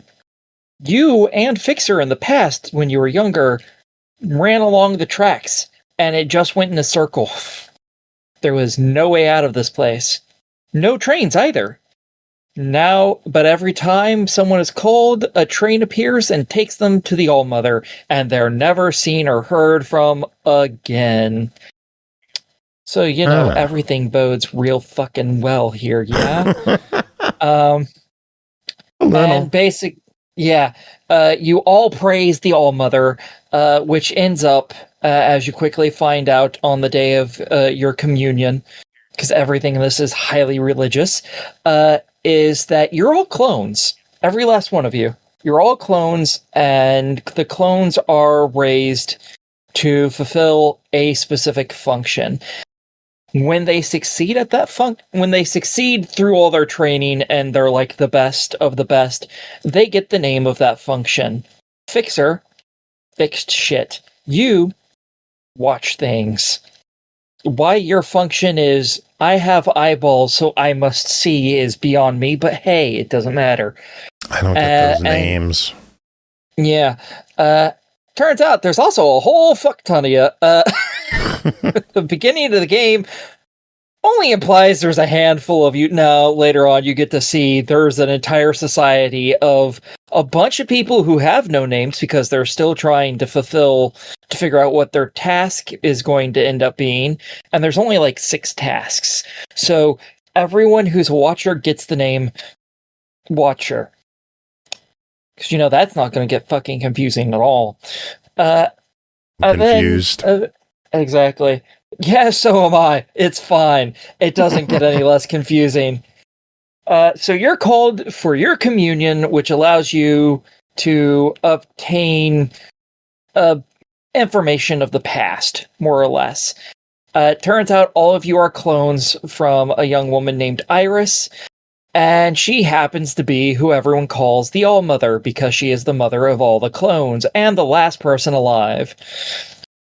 Turns out when she was in high school, aliens came to the Earth, and they didn't fuck around. So they're gigantic humanoid things, and when you're near them, you end up catching a disease that seems to basically make you cry yourself to death. Yeah. It gives you the super depressions, and you cry until you're a husk, is what it seems to do. I don't know. Okay. And apparently, the All-Mother is the only one who was, for some reason, immune to it. Not only was she immune, she became effectively immortal. She stopped aging altogether. Yay! So you're going through her memories as part of your religious exercise to, I assume, be called to her. I'm not really sure. Turns out she's she's kind of a piece of shit. Uh, so you're playing through memories of her back in high school. It turns out she's an Asian American woman, and she grew up very much like, no, all Asian things bad. Be as American possible. You know, guns and football and cowboy hats, hooray, whatever. But nothing Asian, because then you're an outsider. And another girl ends up coming to her school, gets really attached to her because that new girl's from Hong Kong, and she kind of also has a thing for you, and you treat her like shit. Like massive shit constantly. And so you're reliving all these memories, and you slowly get the ability to transfer yourself between different time periods in the memories, which allow you to get access to different rooms, at first in a school building, then later on in other areas as well.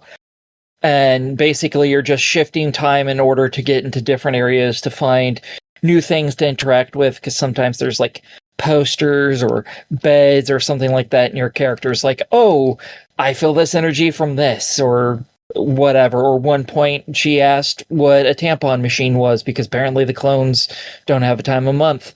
So that was funny. Because it was like, oh yes, this is your little AI companion told her basically the gist of what it was, and she was like, ew, that's disgusting. It was fucking fantastic.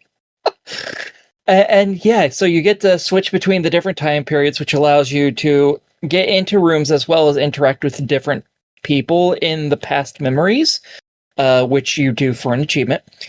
And basically you're just going through all of this.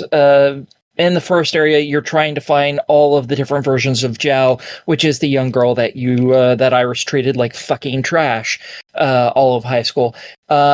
And then once you found all of the versions of her and you've played through their little most important memory clips, then you move on to the next section. And that's basically what this game ends up being, is doing that numerous times. There's no combat or anything. There is some chances where you have character interactions that are visual novel style, where you get to pick your choice of answer. Half of these don't make any fucking sense, and none of them, I think, particularly matter all that much, because at the ending you get to make a choice of ending A, ending B, ending C, all the endings. You can pick any of them you want. So your choices in game don't really seem to matter all that much, but when you're looking at them, they're not going to mean anything. Like my first set of choices were hair by hair, 6-1, and red to blue. And if you're like, what the fuck does that mean? I have news for you. That's the game. 'Cause even after I chose one, I didn't know what the fuck I was talking about. So yeah, this game is an incomprehensible fucking mess of a game. Oh, it's really interesting once you start to slowly piece together bits of it, mostly again through exploring the memories and stuff. It still doesn't. I never felt like it really explained everything to me, which kind of makes it hard to rank, because I like the concept behind it. I like the story that they seem to be trying to tell you, but there's so much that's left out. It's like I can't piece everything together to the degree that I feel is kind of needed to really get the full story, and that bothers me. I do like the graphics, though. The graphics are this really interesting semi-cell shaded anime-esque style. It looks really cool. All right, well, let's talk about the price on this one. Clocks in at $20 dues. If you've got Game Pass, it's on there. Woot. Yeah, it's apparently on Ultimate and Premium. There you go.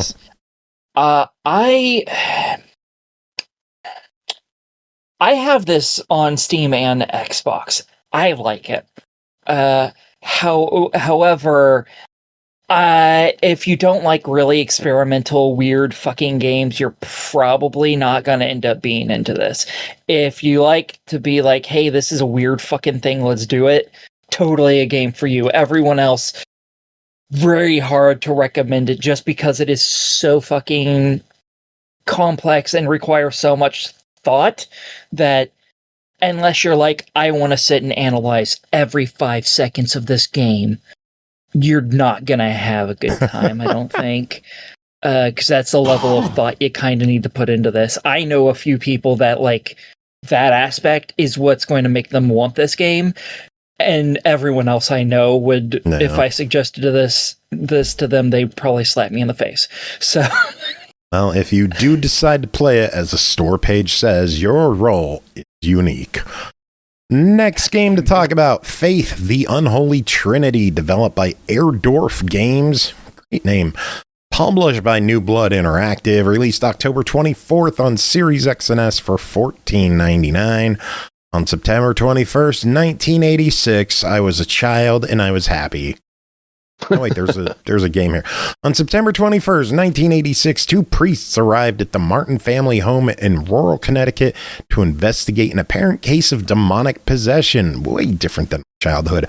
Only 2 people would leave the house alive. Faith is a pixel horror game inspired by the era of classic 8-bit gaming and the satanic scare of the 80s.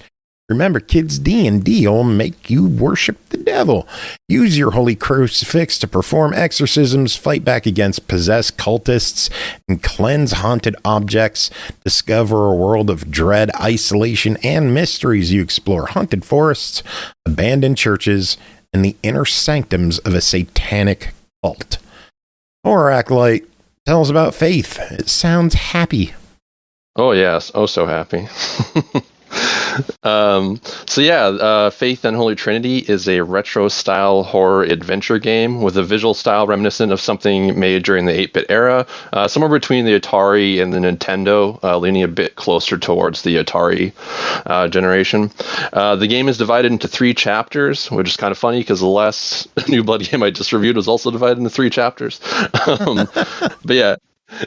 Each area you visit has a different locale. Oh, sorry, for each chapter, that is. Sorry.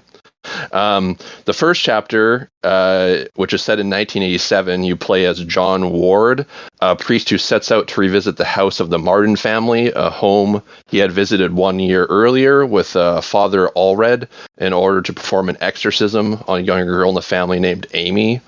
Apparently, John Ward has some unfinished business and has secretly gone on this mission without approval from the Vatican.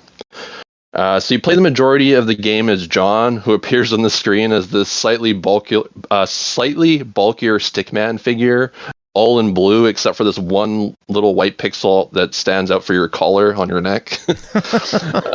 It looks great. Armed with nothing but your crucifix, you explore the property and inside the house. The majority of the story is revealed through notes that detail information relating to your previous visit and the events leading up to it. Learning more about the Martin family and unnerving things that were happening near their home, like random strangers being heard in the night and cult-like behavior having a history in the area.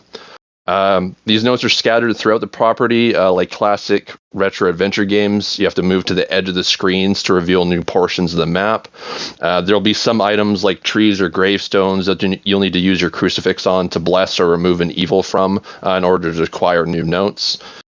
None of these, some of these kind of stand out a little bit compared to other objects in the environment, so they're not too difficult to kind of guess what you need to interact with to get the notes. But yeah, there's a couple that were kind of blended in a bit well, though. So try to exercise everything, pretty much.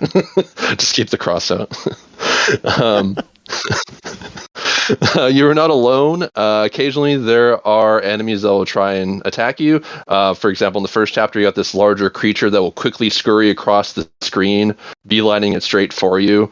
It's like crawling on all 4 legs, and as it's running towards you, it'll yell phrases at you. A lot of them are kind of hard to make out. I think one of them said, "Run, run, run," and it just scuttles his way over. You'll need to use your cross to ward it off. All the voices in the game are in an older style digitized voice. Nice. As I mentioned, the monster. Yeah, it's actually like it's pretty great in some of the sections of the game. I don't want to comment on too many of them yet, but the monsters, like I said, are kind of hard to understand at times. So I was only able to make out like bits and pieces or kind of guess what I thought they were saying. But yeah, with the human characters, they're usually more understandable, usually with subtitles for what they're saying. If you do happen to die, the game will usually spawn you at your most recent checkpoint, usually directly after your most recently completed like objective. There's like no like written objectives in the game, but you'll have like kind of things you need to do to progress in the levels in some areas, and usually it'll spawn you like right after your most recently completed one. There's a decent amount of reflex-based combat in the game, so using your cross to banish demons while avoiding being touched by them, which instantly kills you. Nothing too tricky to dodge with a bit of trial and error, but a few monsters are likely to devour you more than once. Yeah. Yeah. You gotta be a little patient, just a little.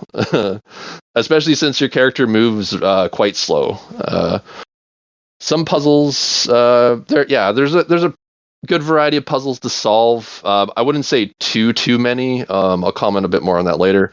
For example, there's one screen that has four exits you see that are covered in fog, and once you like go to one of the exits, you'll be transported randomly to like one of the other sides with nothing really happening. A seemingly infinite loop. Wait a minute, on the screen back there was a few graves that looked like they were pointing in specific directions. I wonder if that means something. So most of the puzzles are kind of like that, usually involving environmental pieces you gotta pay attention to. Each chapter has multiple endings. To get them all organically, you're going to need to pay close attention to the environment and the notes you collect, as there usually be hints as to what needs to be done to alter your fate. Once you complete a chapter, you could just like walk through this thing. Sorry, what do you mean? Use a walkthrough and just like get all the endings. And shit? Yeah, that's why I use the phrase organically, Gotcha. because like some of them, there's a couple that if you're not paying attention to like everything that's said, it would be pretty hard to figure out what you need to do to get specific endings.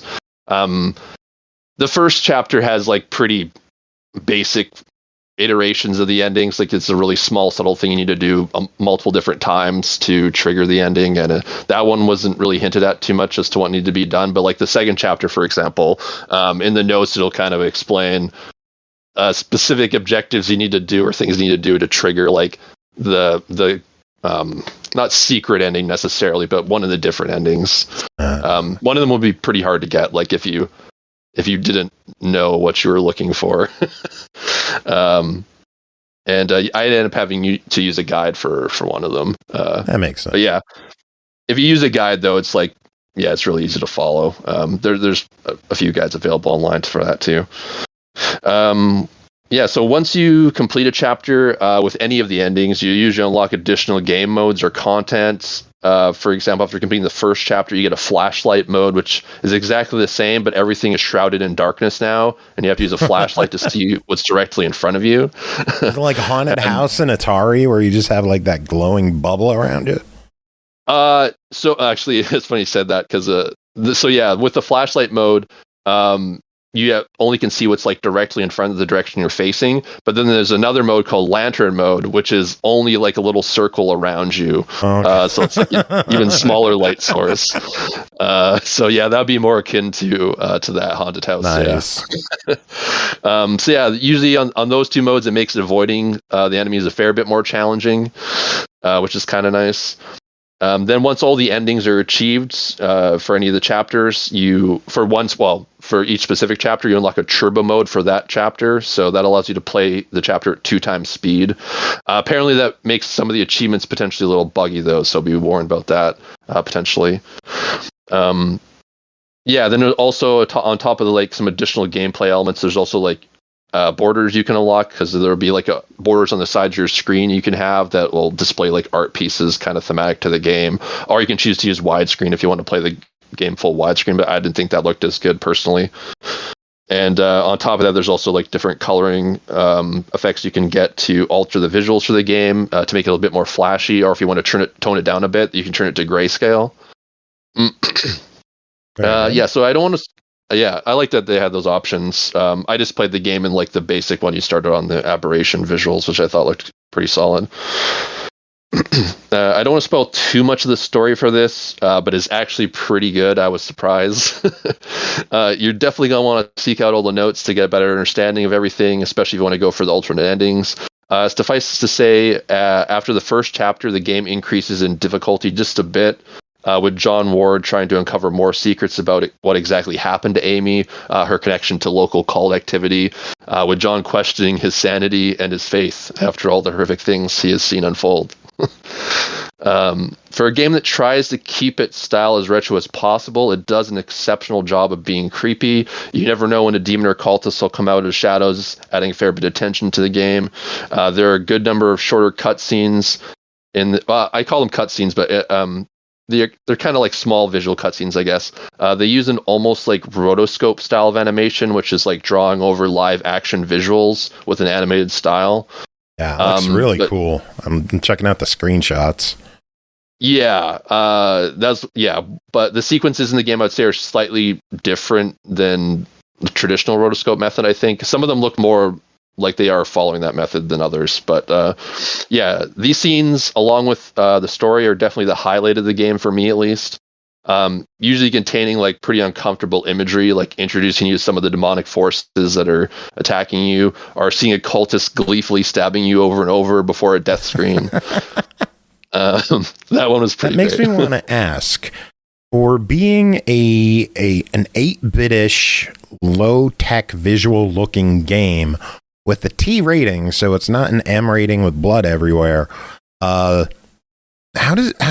Is this scary? Does it have a good amount of tension and fear to it? Does the retro theme ruin it at all, or does it amplify it? I mean, I was going to comment a bit more on that in a sec here, but so I think teen might be like, I don't know, a little loose. I think it probably should have an M rating. Like, it does deal with some pretty mature subject matter. There are visuals of like killed animals, blood, some violent scenes. Like I said, the guy just like gleefully stabbing you to death. There's one scene where rating. Yeah, pretty hard T. Like you're going to the house, and like one of the things you can do is potentially like try to kill Amy, which is like a kid that's been demonically possessed. So I don't know. That's pretty loose teen rating, in my opinion. I mean, it is like it done in an Atari kind of visual style, so probably that's why they're getting away with like the teen rating, because it doesn't look like explicitly graphic and realistic. But like the actual things that are happening in the game, like if you think about them, and yeah, they're pretty violent in nature, and I think they're only getting away with teen because of the visuals aren't realistic for a lot of this stuff. But yeah, with the rotoscope sections though, like some of those they're pretty graphic and disturbing. So I don't know, they're playing a thin line with that rating, I would say. Jeez. But yeah, if this was back in the day, like this would have been something parents would have wanted banned. Like, we couldn't let our kids play this. Sweet. Well, anything else you want to mention with this one, or should we zoom into price here? I was just about at the end here. Yeah, so the chiptune soundtrack is also great. It's quite eerie and ominous at just the right moments. There's the potential for your playtime to be fairly short if you don't want to go for all the endings or find all the notes. But I'd say you're losing out by not doing that. So yeah, that's pretty much it, I guess. Yeah. All right, $15. What do you think of it? So this game is definitely not going to be for everyone, especially since the bulk of its gameplay is rooted in a retro adventure format, especially since your character moves slightly faster than a snail's pace. But if you're someone that enjoys horror or appreciates gaming as an art form, or just enjoys games that try to capture like retro gameplay styles, then this one's definitely a buy it, for sure.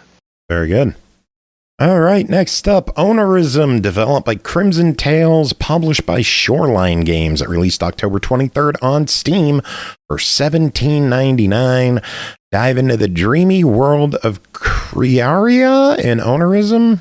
Made up words, I'll say them how I want. Join Carol on a magical quest to find her lost plushie Bun Bun. I'm sold. Fuck it. I don't need to hear anything else about this game. Bun Bun is in it. Aki, do you agree? Or should I keep reading? No, you can stop here. Yeah. All right. Good review, everybody. Use quirky gadgets and wild weapons as you embark on a spellbinding journey through fantastical worlds where you'll battle cunning and colorful foes in thrilling high-intensity combat. Aki, did you save Bun Bun? Not yet. I God haven't, damn it! I am working on it. Better work. Okay. What's the game?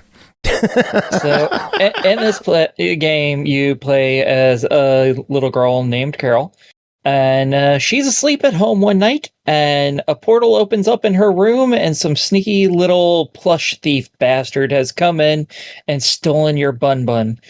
And by God, you're not letting that bullshit stand. So you go chasing after him with a hairdryer as a gun and a umbrella as a sword, and you jump into this, and then you're falling to your death. Oh shit!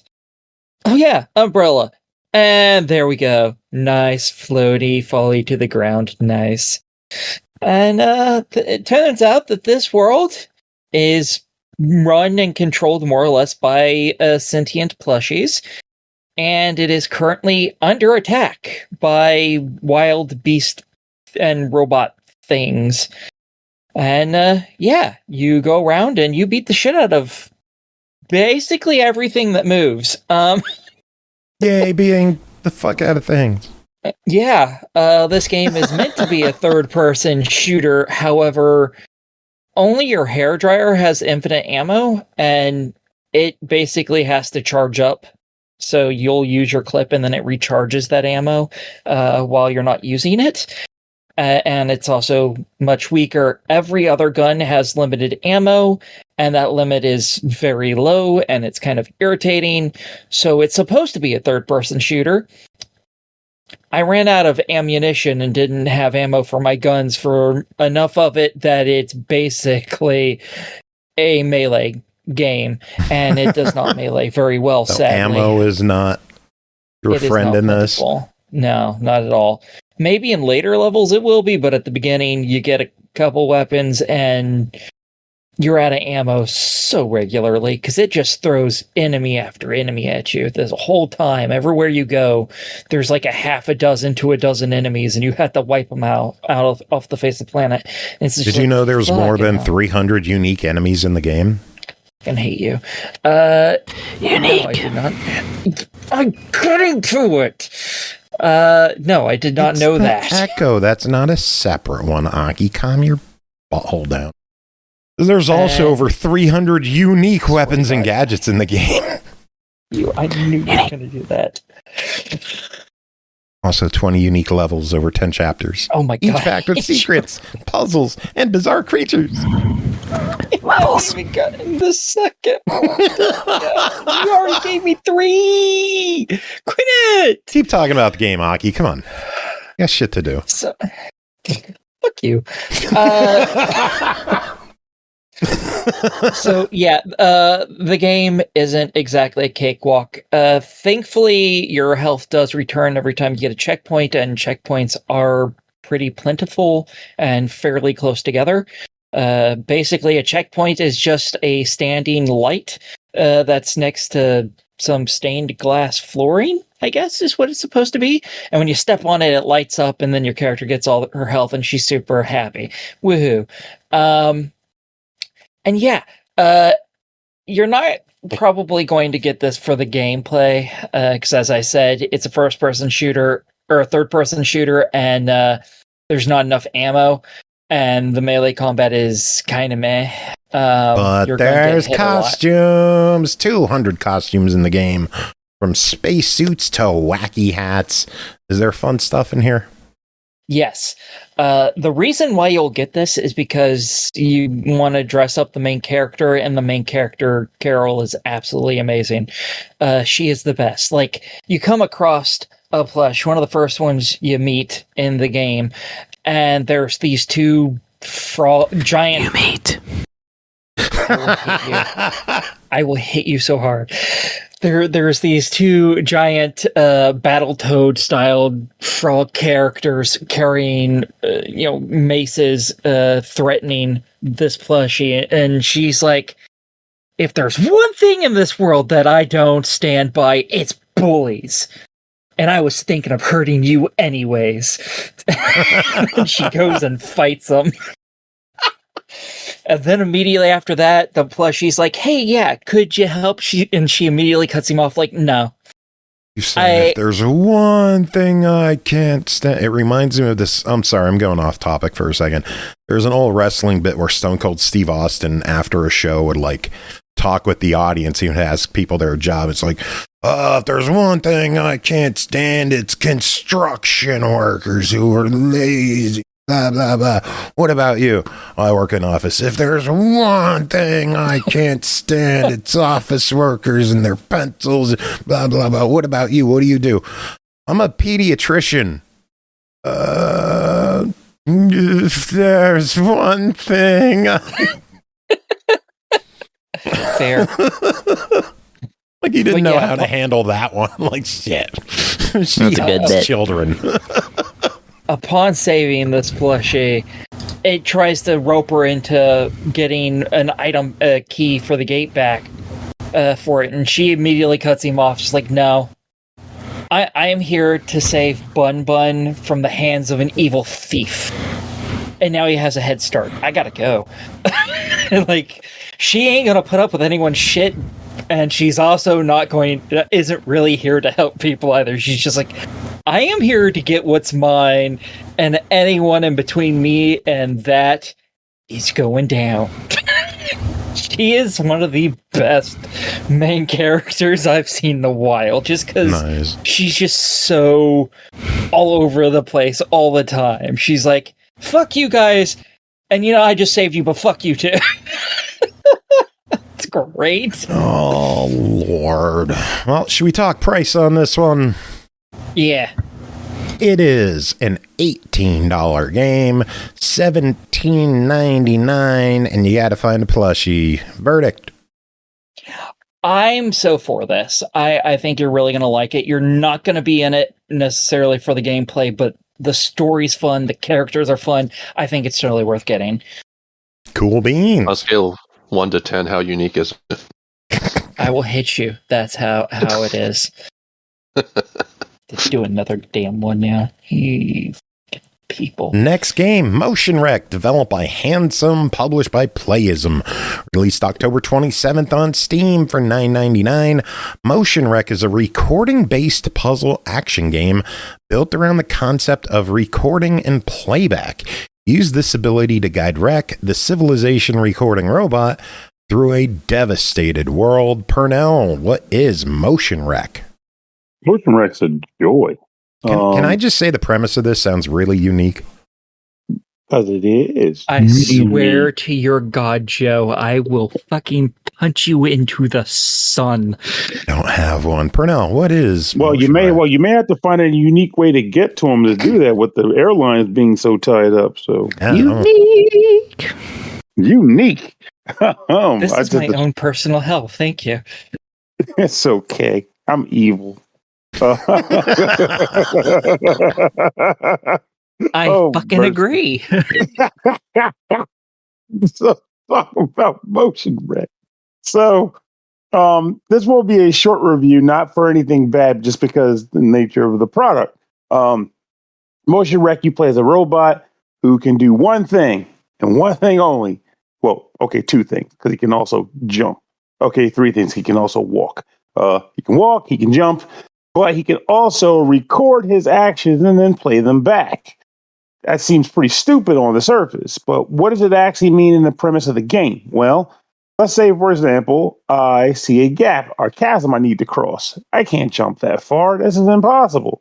But what I can do is go to a flat surface, record myself walking across it, then going up to the one edge of the chasm, play back my animation of me walking, and I'll walk in the air across the chasm to the other side.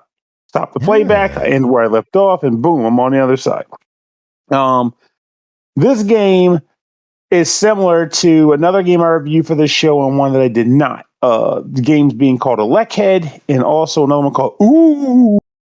Yes, that's actually the title. Where the person who designed them takes one very basic concept and they work through it until they pretty much play it until you're sick of the concept. Not in a bad way, but more like we've done everything we can possibly do with this in the scope of the game we designed. And I love it for that.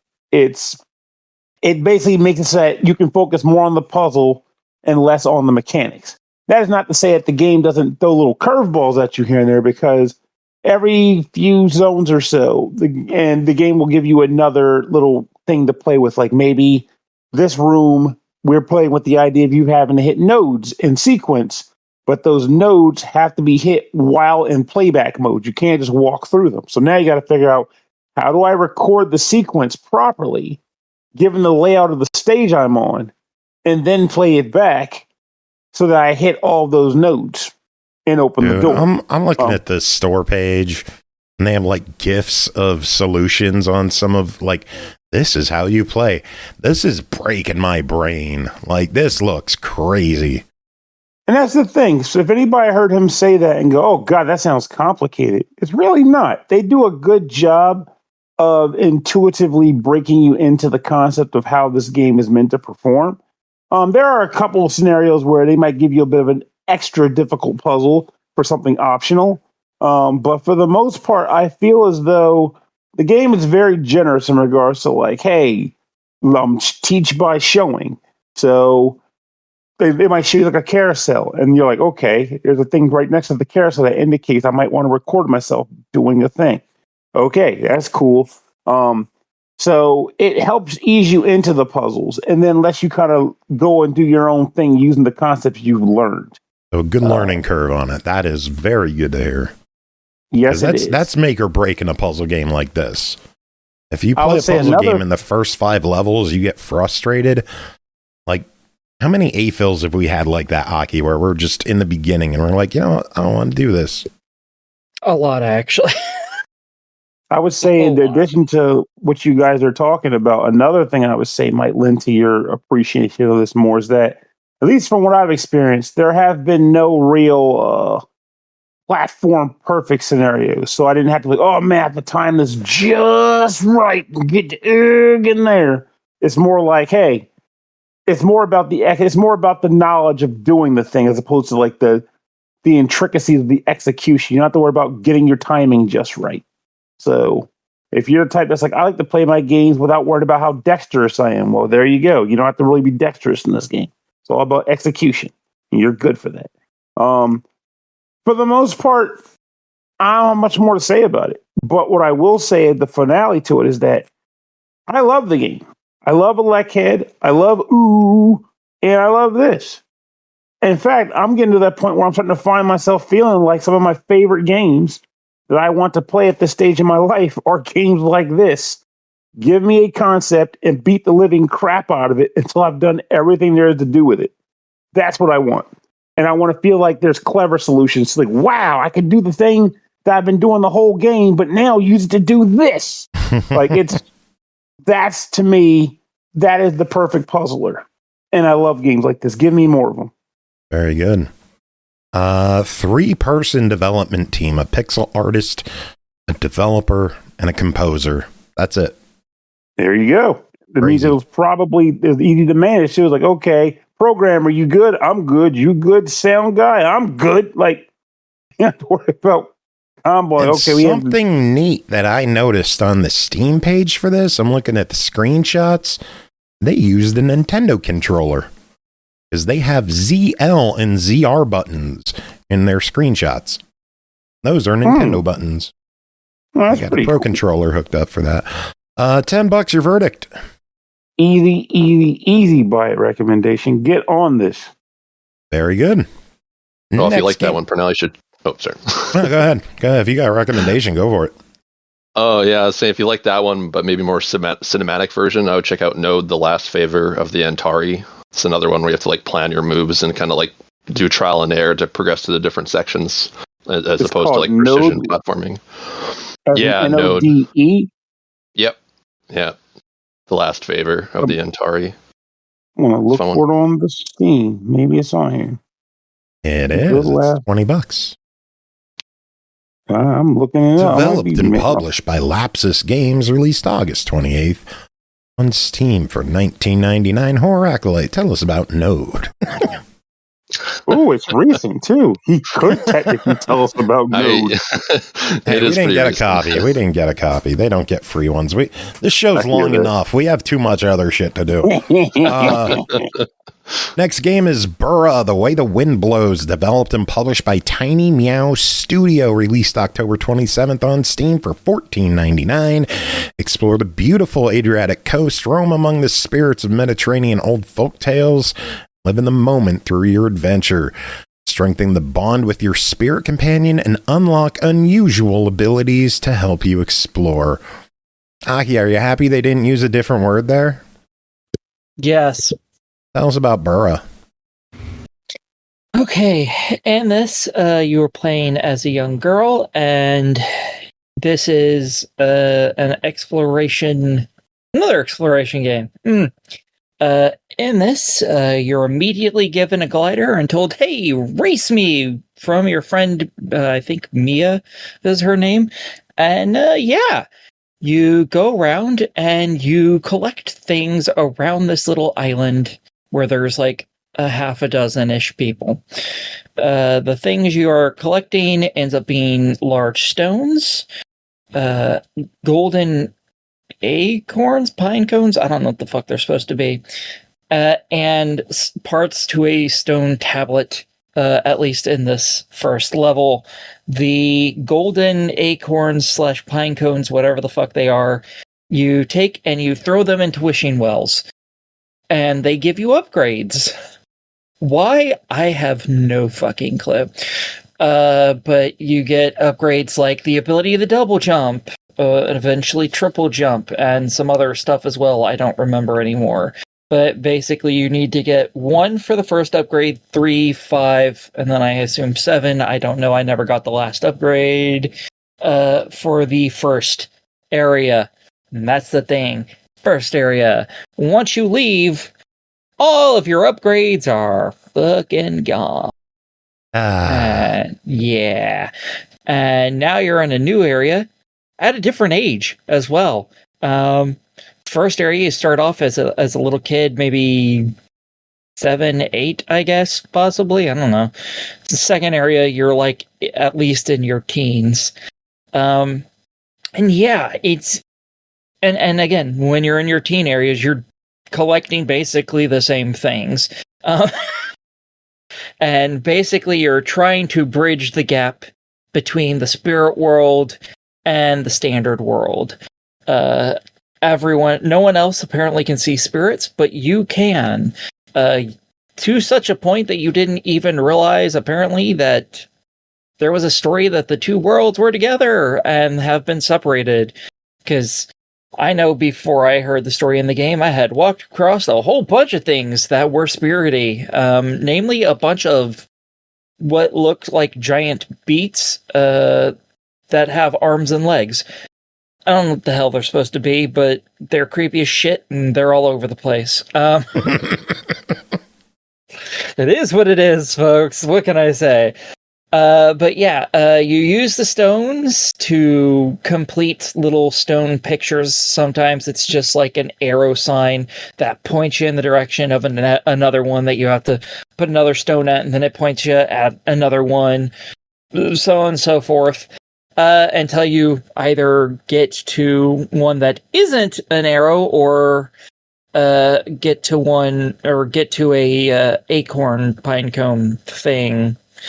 And yeah, you also, instead of arrows, sometimes it's other designs. They aren't actually things; they're just a random design. It seems, and those create these giant winds that come up from the ground that allow you basically to hop into it, and it shoots you far into the air so that you can glide for a much longer period of time than the 2 or 3 seconds that you're able to otherwise, because even when you get triple jump, you're still not super high up in the air.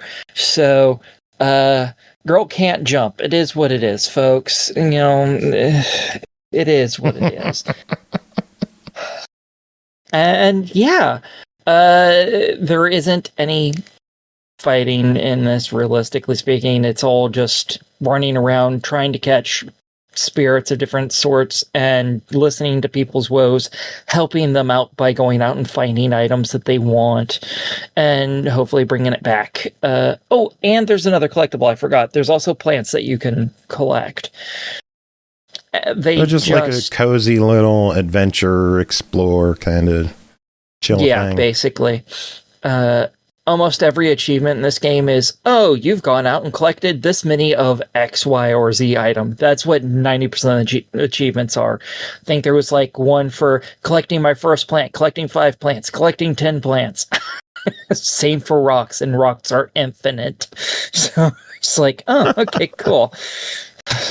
So yeah, it's just a chill little relax game again, and this one makes a lot more sense. So yeah, it actually tells a story. You can follow it, unlike Thousand X Resist.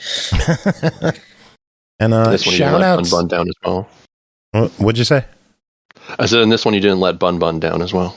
Yay! This is true. I did. Did you pet everything in this? I tried. I don't know if it's broken or what. But every time you pet an animal, if you can pet it, you actually update your little journal in it automatically with the name of that animal and its general outlook on life. So in the first area, there's a bunch of cats. There's also a dog, but for some reason she would not pet it no matter how many times I clicked the fucking pet button. It updated anyways, whatever. All the cats she did pet, and there's like 6 or 7 cats in the first area. One of them, there's 2 of them up on the roofs, and I pet one, and she's like, her only note for it was its name, and underneath that was unamused. And the other one up on the roof was apparently a tabby, or I think that's what it's called. I'm not good with cat names. And obviously its name, and it was like Orange Cat Energy. Nice. Like, fair. Shout out to the devs. Yeah. Their first update that came out this week included the option to invert Y. That should be a default. Developers, every game with the controllable camera. Let me invert the Y. Thank you very much. You're here. Like a normal person. You can shut the fuck up. $15 on BURA. What do you think? I'm totally for it. I thought it was a cute little game. Dope. Up next, Devil Jam, developed and published by Rogueside, released November 3rd on Steam for $7.99. Battle hordes of demonic monsters, upgrade your abilities, and acquire new skills. Customize your build with hundreds of item combinations and rise through the ranks to fulfill your ultimate metal destiny. Conquer hell in this thrilling roguelike survivors game. Pernell, what's Devil Jam? It's a roguelike survivors game, but it's very $8. thrilling. Give me a verdict. No. very, very much a try. So I would say I'm not going to go too deep into it because there's a very specific mechanic that makes it really special. Everything else is pretty by the books. This is a roguelike survivors game. You are playing as a member of, or now you want to say as a member of, you're a musician because you can choose between different musicians eventually. But you are a musician trying to rise up the charts in hell. And for some reason, that is done by fighting in a roguelike survivals arena. But that's just an excuse for that. But truly, you're trying to become a musical superstar in hell. Gameplay wise, is you choose your musician. You start as one, unlock a few more. You go to the arena du jour, and you start getting down to business. As you walk around, your attacks are triggered automatically. Now, the special thing about this game that is different from the traditional, roguelike survivors game is the way that attacks are done.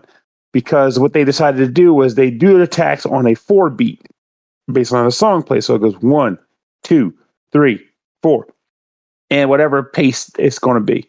And each of those 1, 2, 3, 4s triggers a series of attacks up to 4 or up to 3. I always get screwed up. I'm going to go with this up to 4 and a 4x4 grid. So beat 1 has 4 slots for attacks or passives, and I'll talk about those in a bit, or rather abilities. Are you talking about the inventory system? Yeah. I can help there, Pernell, because the store page describes it as a unique 12-slot gear system where positioning matters and synergies reign. So in that case, it's 12. It's got to be 3x4 then. That came up. Oh my God, I wasn't even going to. What happened? We said unique. Oh, the word unique. There it is. So there it is. It's basically a 3x4 grid. 4 beats across, 3 down. And so every time it crosses a beat threshold, those 3 slots activate. At the beginning, you start with nothing there. So your basic attack has nothing to do with those slots. But in traditional roguelike Survivors fashion, as you beat the crap out of monsters, they'll drop experience point crystals. Get enough of them, you'll get a level up. When you level up, you will be greeted by one of the 7 deadly sins, in this game being represented as a representative of Hell's musical entourage, or I guess Music Inc. Incorporated or whatever. So, for example, I want to say Lust is the talent manager and Gluttony is the caterer, like stuff like that. So each of those characters has their own sort or sets of attacks, passives, and abilities they can impart upon you, and you will get to choose between one of 3 every time you level up based on who shows up to provide it to you. All these characters are voiced with the exception of potentially Gluttony, because Gluttony is a dog. But long story short, they all talk. They all have pretty good voices. And then they tell you, what do you want to take? And they have them ranked in the form of like legendary, epic, uncommon, or whatever. So once you choose that, now, if you choose a passive ability, the passive abilities just go into a column of slot column where you just get it. And you can hold up to 7 of those. But if you choose an ability or an attack, well, they all go into the inventory, as Joe described it from the press review or whatnot. So an attack is just as it sounds. Put it on the slot, and when the bar crosses it, boom, the attack is triggered. However, if you get an ability, the abilities are designed to augment or affect the attacks, and they all infect or affect various slots around where you place it. So there's a strategic element to saying, if I place, I don't know, a damage increaser at 2 over 2 down, then it will benefit 1 up and 1-1 and let's say 3-3, because there's like a diagonal effect. So it'll hit the top one and that bottom one. And now when those attacks trigger, they get the bonus effect of the ability. Downside, of course, is that you can't put an attack in a spot that's housing an ability. So you kind of have to balance those things out. Over time, as you level up, you'll also be able to improve those things, and they make them better and better. At waves 10, 20, and 30, or rather, let me rephrase it, not waves. It's timed how the waves go. So it's not a matter of like, okay, wave 1, wave 2. It's just a constant, persistent clock is running. Think Vampire Survivors. At the 10-minute, 20-minute, and 30-minute marks, you'll fight a boss. Kick their butts, and you'll continue to move onward, potentially likely getting a level 2. If you can beat the boss at the end of level at 30 minutes, which is death, you win that run. So whether you win or lose the run, though, you're going to end it. And then you end up going back to the hub. At this point, you can do a few things. The most normal or notable thing you'll likely end up doing is going and talk to Satan. Because Satan, or the devil, has access to a unlock tree. Or rather 8 or so different unlock trees. And as you accomplish goals, kind of like how Super Smash Brothers does it, as you unlock goals or complete goals, you'll remove a square from a grid, which will then expose the squares adjacent to it to let you know what the request or requirement is to unlock those. Each one of them provides you a reward, whether it be unlocking a new character, unlocking new base weapons, unlocking facility services, the likes. There's all kinds of stuff you can unlock in this game. And then you can go to the second screen over, go to the dressing room where you can change characters. There's a spot where you can shop to buy items, which can be used to unlock things at the merchant. And the unlocks at the merchant include, again, new attacks or passes or whatever for the different sins, new items that will allow you to buff your base character stats like crit chances and damage output. And for the most part, it's just a good time to play around. There's a lot to unlock. There's a lot to do. If anything, my only real gripes about the game, though, is very possible that I might not even have seen it yet because I haven't completed the game 100% yet, is that I wish there were different, biomes, because just like in Vampire Survivors, when you're running around these maps, there are things you want to engage with aside from defeating monsters. You might find objects you want to destroy to collect money, or some of those aforementioned items to unlock things at the merchant. They can be found on the map while running around. There's occasionally the node where if you engage it, something special will happen. You can increase your crit chance or get a heal or engage in a specific event, all those sorts of things. But the actual space itself just seems like you're backstage or on a stage at a typical concert hall with the occasional devil horns, fists sticking out of the ground. Mm-hmm. So it'd be pretty nice if there was more variety on those stages. And if the developers listening go, well, actually, if you beat death 2 or 3 times, you might get it. Well, there you go. That might be my ticket to happiness. But from what I'm seeing, it seems to be lack of content is the main problem people have with the game, but it is a fairly cheap game. Mm-hmm. And I'm sure we could see more content come via DLC. I mean, look how much Vampire Survivors has expanded over the years. Oh, absolutely. And for the record, if anybody's listening to this and going, is this better than Vampire Survivors? Let's be blunt, nothing in this genre is better than Vampire Survivors. They did the do. But even with the stuff I was just saying, I don't think this game is bad. The price is right to experience what they give you. I mean, I've gotten less out of my $8. At this point, you can buy 2 cans of soup for $8. I mean, come on. Can you? Honestly, about here, a can of chunky soup is $4.39. So you can buy 2 for $8. You need 9. I know. That's why I said almost, huh? Oh, no, I was just going to say I went grocery shopping right before the podcast and can confirm it's pretty bad out there. Yes, it is. You can get a good sale every now and then, but when I do these dialogues about how much shit costs, I'm going off MSRP, not the sale prices. And with Speaking that said, there is a sale on this one. It is at $7.19 right now until the 17th. But normal price $8. Give me a verdict on this one. I would say it's a try it because, again, even if you think, well, there's not a ton of content right now, I think the time spent experiencing the attack system and stuff and playing around with that, by the time you're done with it, I would think you easily got $8 worth of content out of it. Or $8 worth of fun, I'll say. That's fair. All right, one final game to talk about tonight. That's called Infinity, developed and published by Incubate Games. It's releasing December 22nd on, get this, the Game Boy Color for $22.99 digital, $59.99 physical, and a collector's edition will be available for $89.99. You can pre-order your physical copy now at incubategames.com. If you want to hear more about this game, tune in next episode as Chris Aki and I have a chat with Gary. Yeah, Gary from Incubate. Yeah. An ancient nameless evil stirs beneath the earth, twisting the land and its people alike with its corrupting force. 2 rival nations careen toward war as a shadowy figure arms them both with unholy weapons of immense power. A disgraced knight is called upon to overcome the centuries-old pain that divides these peoples, his own grief, and the malevolent forces fanning the flames of hate.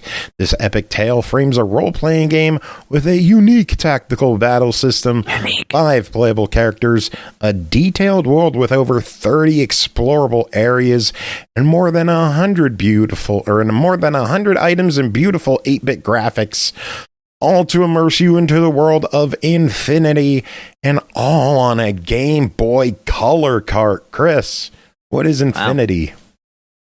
Well, it's exactly as you describe, and then some. Yay. Okay, so yes, this is a new Game Boy Color game, which is great.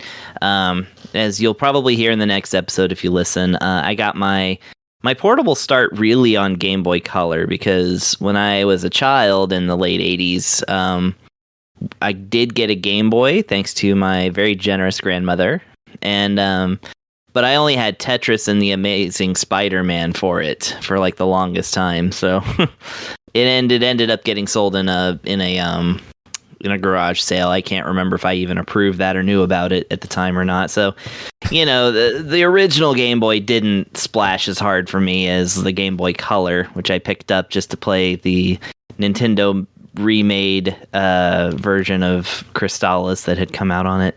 So yeah, I bought, like with many systems, a Game Boy Color just for the RPGs, the one of which I knew of at the time. And actually a few of my favorite RPGs are on Game Boy Color. I really like Revelations, the Demon Slayer, which is a Shin Megami Tensei game that's on Game Boy Color. This miraculously came out in the US. And Lufia the Legend Returns, which is actually my favorite Lufia game. If you don't know or care what Lufia is, that's fine. It's it's well before your time, whomever you are. So yeah, this game coming out was very exciting for me. And indeed, the presentation of it is a little bit Lufia-esque, I would say. Except that it does have this nice, like, small kind of modern font, which I'm like, why didn't more games have this back then? Like, they really made a very nice looking font in this game. In fact, there's a lot in this game that like really impressed me with like the fact that, this is Game Boy Advance or Game Boy Color rather, sorry. For one, most map tile, like most of the maps, any like background or anything like that you walk around in has some kind of like animation going, water sparkles, flowers, move in the breeze. Even when you are doing a screen transition, it folds up the like screen kind of like a piece of paper, and then like when you get into a battle it like stretches out, like it does like real stuff that was more like 16-bit, like stylized type stuff, and like there's just so much care that was clearly like put into the presentation of this game. So yeah, right away I was like really impressed with like with what they did. And then of course I did some reading and found out about the 20-year development cycle that this game had. It was actually, and again, you'll hear more details about this in the interview, but it was developed by a, different team back in the, earliest of 2000s. It was canceled in 2002 because of the oncoming Game Boy Advance, just the kind of shift in tide in game development that was going on at the time. Because if you don't remember, video game systems used to come out all the damn time, and like every 3 years there was like this brand new thing, and it was like amazing. And like we, with the benefit of hindsight and the fact that systems are lasting like 10 years now, like we're kind of looking back and like, oh, you remember the GameCube era? Yeah, it was 3 years. It was like 3 or 4 years was the GameCube era. Can you believe that? We haven't even had a new 3D Mario in twice that time. So anyways, that's insane. Think about it. Time used to move differently back then, but also, yeah, stuff did happen faster. It's not just, the benefit of hindsight.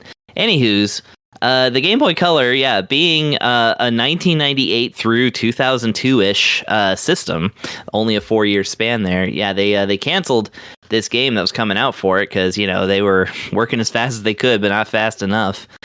And it did get picked up by Incubate, who finished the development of it. Of course, it did go out as a ROM back in like about 10 years ago. but it was unfinished, and so Incubate took it upon themselves to like do the extra work and finish it up, and it took further years, but they now have this very polished and basically kind of a hybrid of genuinely an old school like 8-bit RPG and a new thing. The story is Connor, a knight who lost his rank somehow. I kind of get the sense that it's because the king's a big jerk face. That's a video on their website, not a screenshot. Yeah, they have videos and screenshots on their website depending on the games. We'll talk about that in a second. Yeah, I went to pull up a screenshot and music started playing. Oh, that's funny. Okay. Well, yeah, there you go. So, like basically this knight is tasked with kind of traveling around to, different places and told to kind of stop this lurking evil. Like I said, you kind of get the sense that there's some stuff going on behind the scenes that we're not privy to at the beginning of the game, but our hero recruits a guide who's like kind of a thief character, and is maybe one of the only, like, I would say, really intentionally humorous characters in the game, because he is sarcastic AF. Like, dude is an asshole. And you pick up some other characters too. Like there's a wizard lady that you pick up who I like a lot. I like her for a couple of lines of dialogue that I think may be unintentionally funny.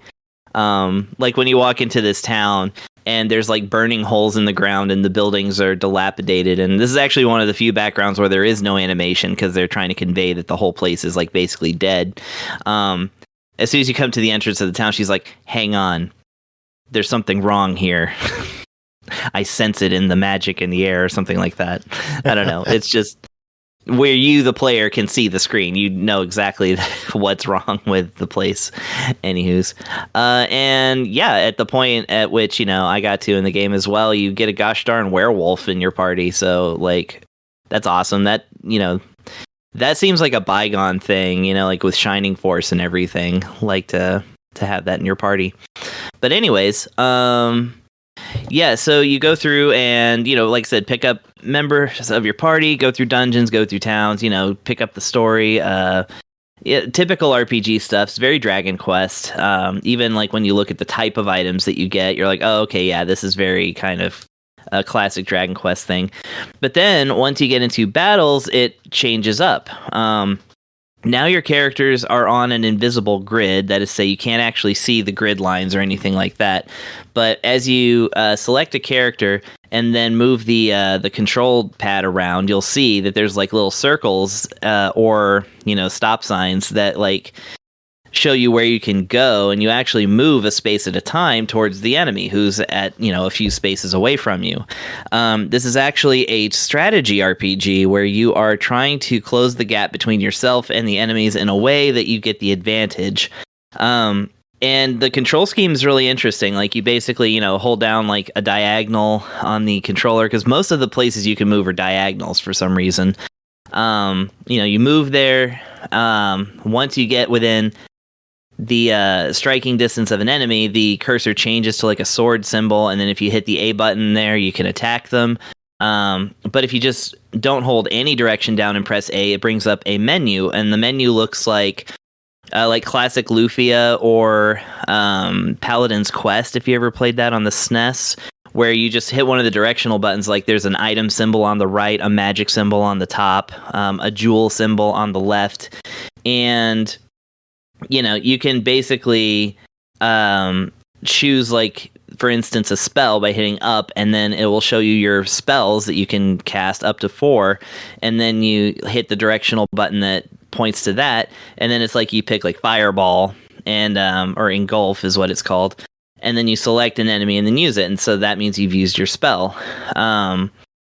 The gems also give you a kind of like boost to that particular spell if you choose it first, but you have to fill up those gems by defeating enemies, essentially. So like there's a lot that's going on in the game, but it's very simple to play, which is kind of the sweet spot, perfect situation for like this sort of game. But yeah, beyond that, it's like just like I said, walking around, collecting items, getting involved in the story. The story is very good. The story does kind of take itself a little seriously. It's definitely got a little bit of a grim tone. But there are moments of like I said, levity, but ultimately this is kind of like a mature adultish RPG. It's not going to be something that's playful and nice, like, you know, a Pokemon or something like that. I would say that actually, I mentioned earlier, Revelations, the Demon Slayer, on Game Boy Color is a pretty good, sort of, that's kind of what it is. You know, it's like, it's a little more serious, even though, you know, the characters are 8-bit little, you know, little guys. You're just a bunch of little guys. It's still serious, and apparently, you know, according to the interview that you'll hear soon, was going to be even more serious. But you know, they kind of reined it back and just it tells a good story though, and like I said, it's got a lot of lore to it, so you're really gonna like sinking your teeth into this one. Very good. Well, it releases in December on a variety of methods, I guess. If you want to go digital, it'll be $22.99. You can also get a physical edition for $60 with the collector edition available as well. What are your thoughts on Infinity, and was it worth the 25-year wait? Well, here's the thing, is that nothing's worth a 25-year wait. Come on. And it's not even that we necessarily waited for it to be done. It was fully canceled and then revived. So it's let's call it a nice surprise that it ended up getting finished and is happening. I think that that's a better way of putting it than they've been working on this for 25 years. And now finally, you know, it's like, whatever. My band's been working on our first album for like 12 years and it's not going to be that good. But anyways, no, I think that it's actually very good. And I actually, in, you know, interviewing Incubate and like going to their store page and like kind of seeing what they're all about, like I actually purchased quite a few of their games today, digital versions, and nice. It's really cool. Like they send you just a packet. It's got all the different file types that it's compatible with, including one specifically for the Analog Pocket, if that's what you're rocking, which that is my preferred portable system right now. It's really cool. Yeah, and you get like artwork, instruction manuals, sometimes a soundtrack, just depending on which game.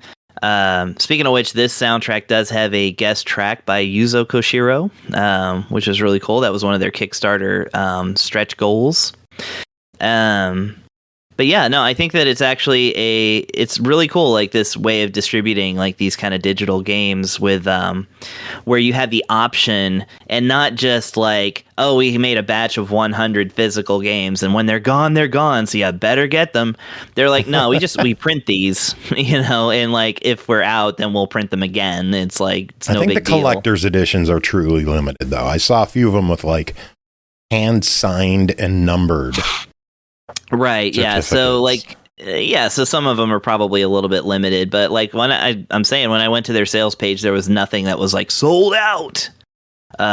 So yeah, this is definitely, I like they're doing it. So I would say that is also, that kind of makes it worth your consideration for purchasing. And yeah, like the game that they send you will work on Analog Pocket, on an EverDrive, on your emulator of choice. It's just a standard kind of GBC file, which if you know what that is, that's a Game Boy Color ROM file. So I think that's what we played cool with back in the 90s. Is it? The late 90s and early aughts.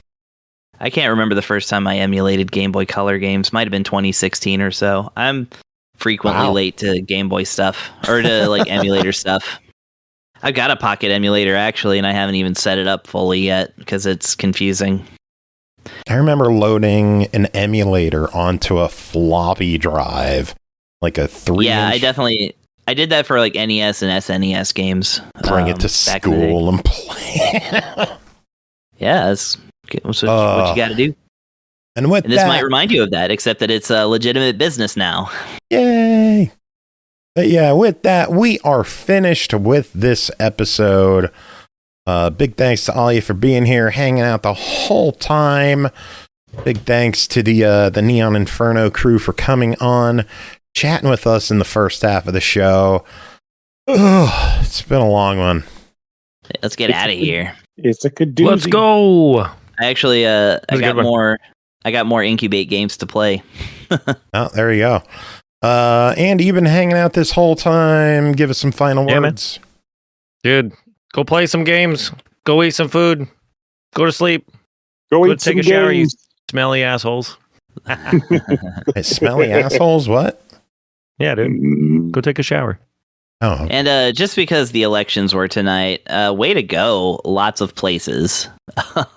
Yay, New York and Zoran. Virginia and California, like all like really, holy shit. Good stuff happened today. Yay. No Yay. complaints here. I'm smiling. It's about time. We need good stuff.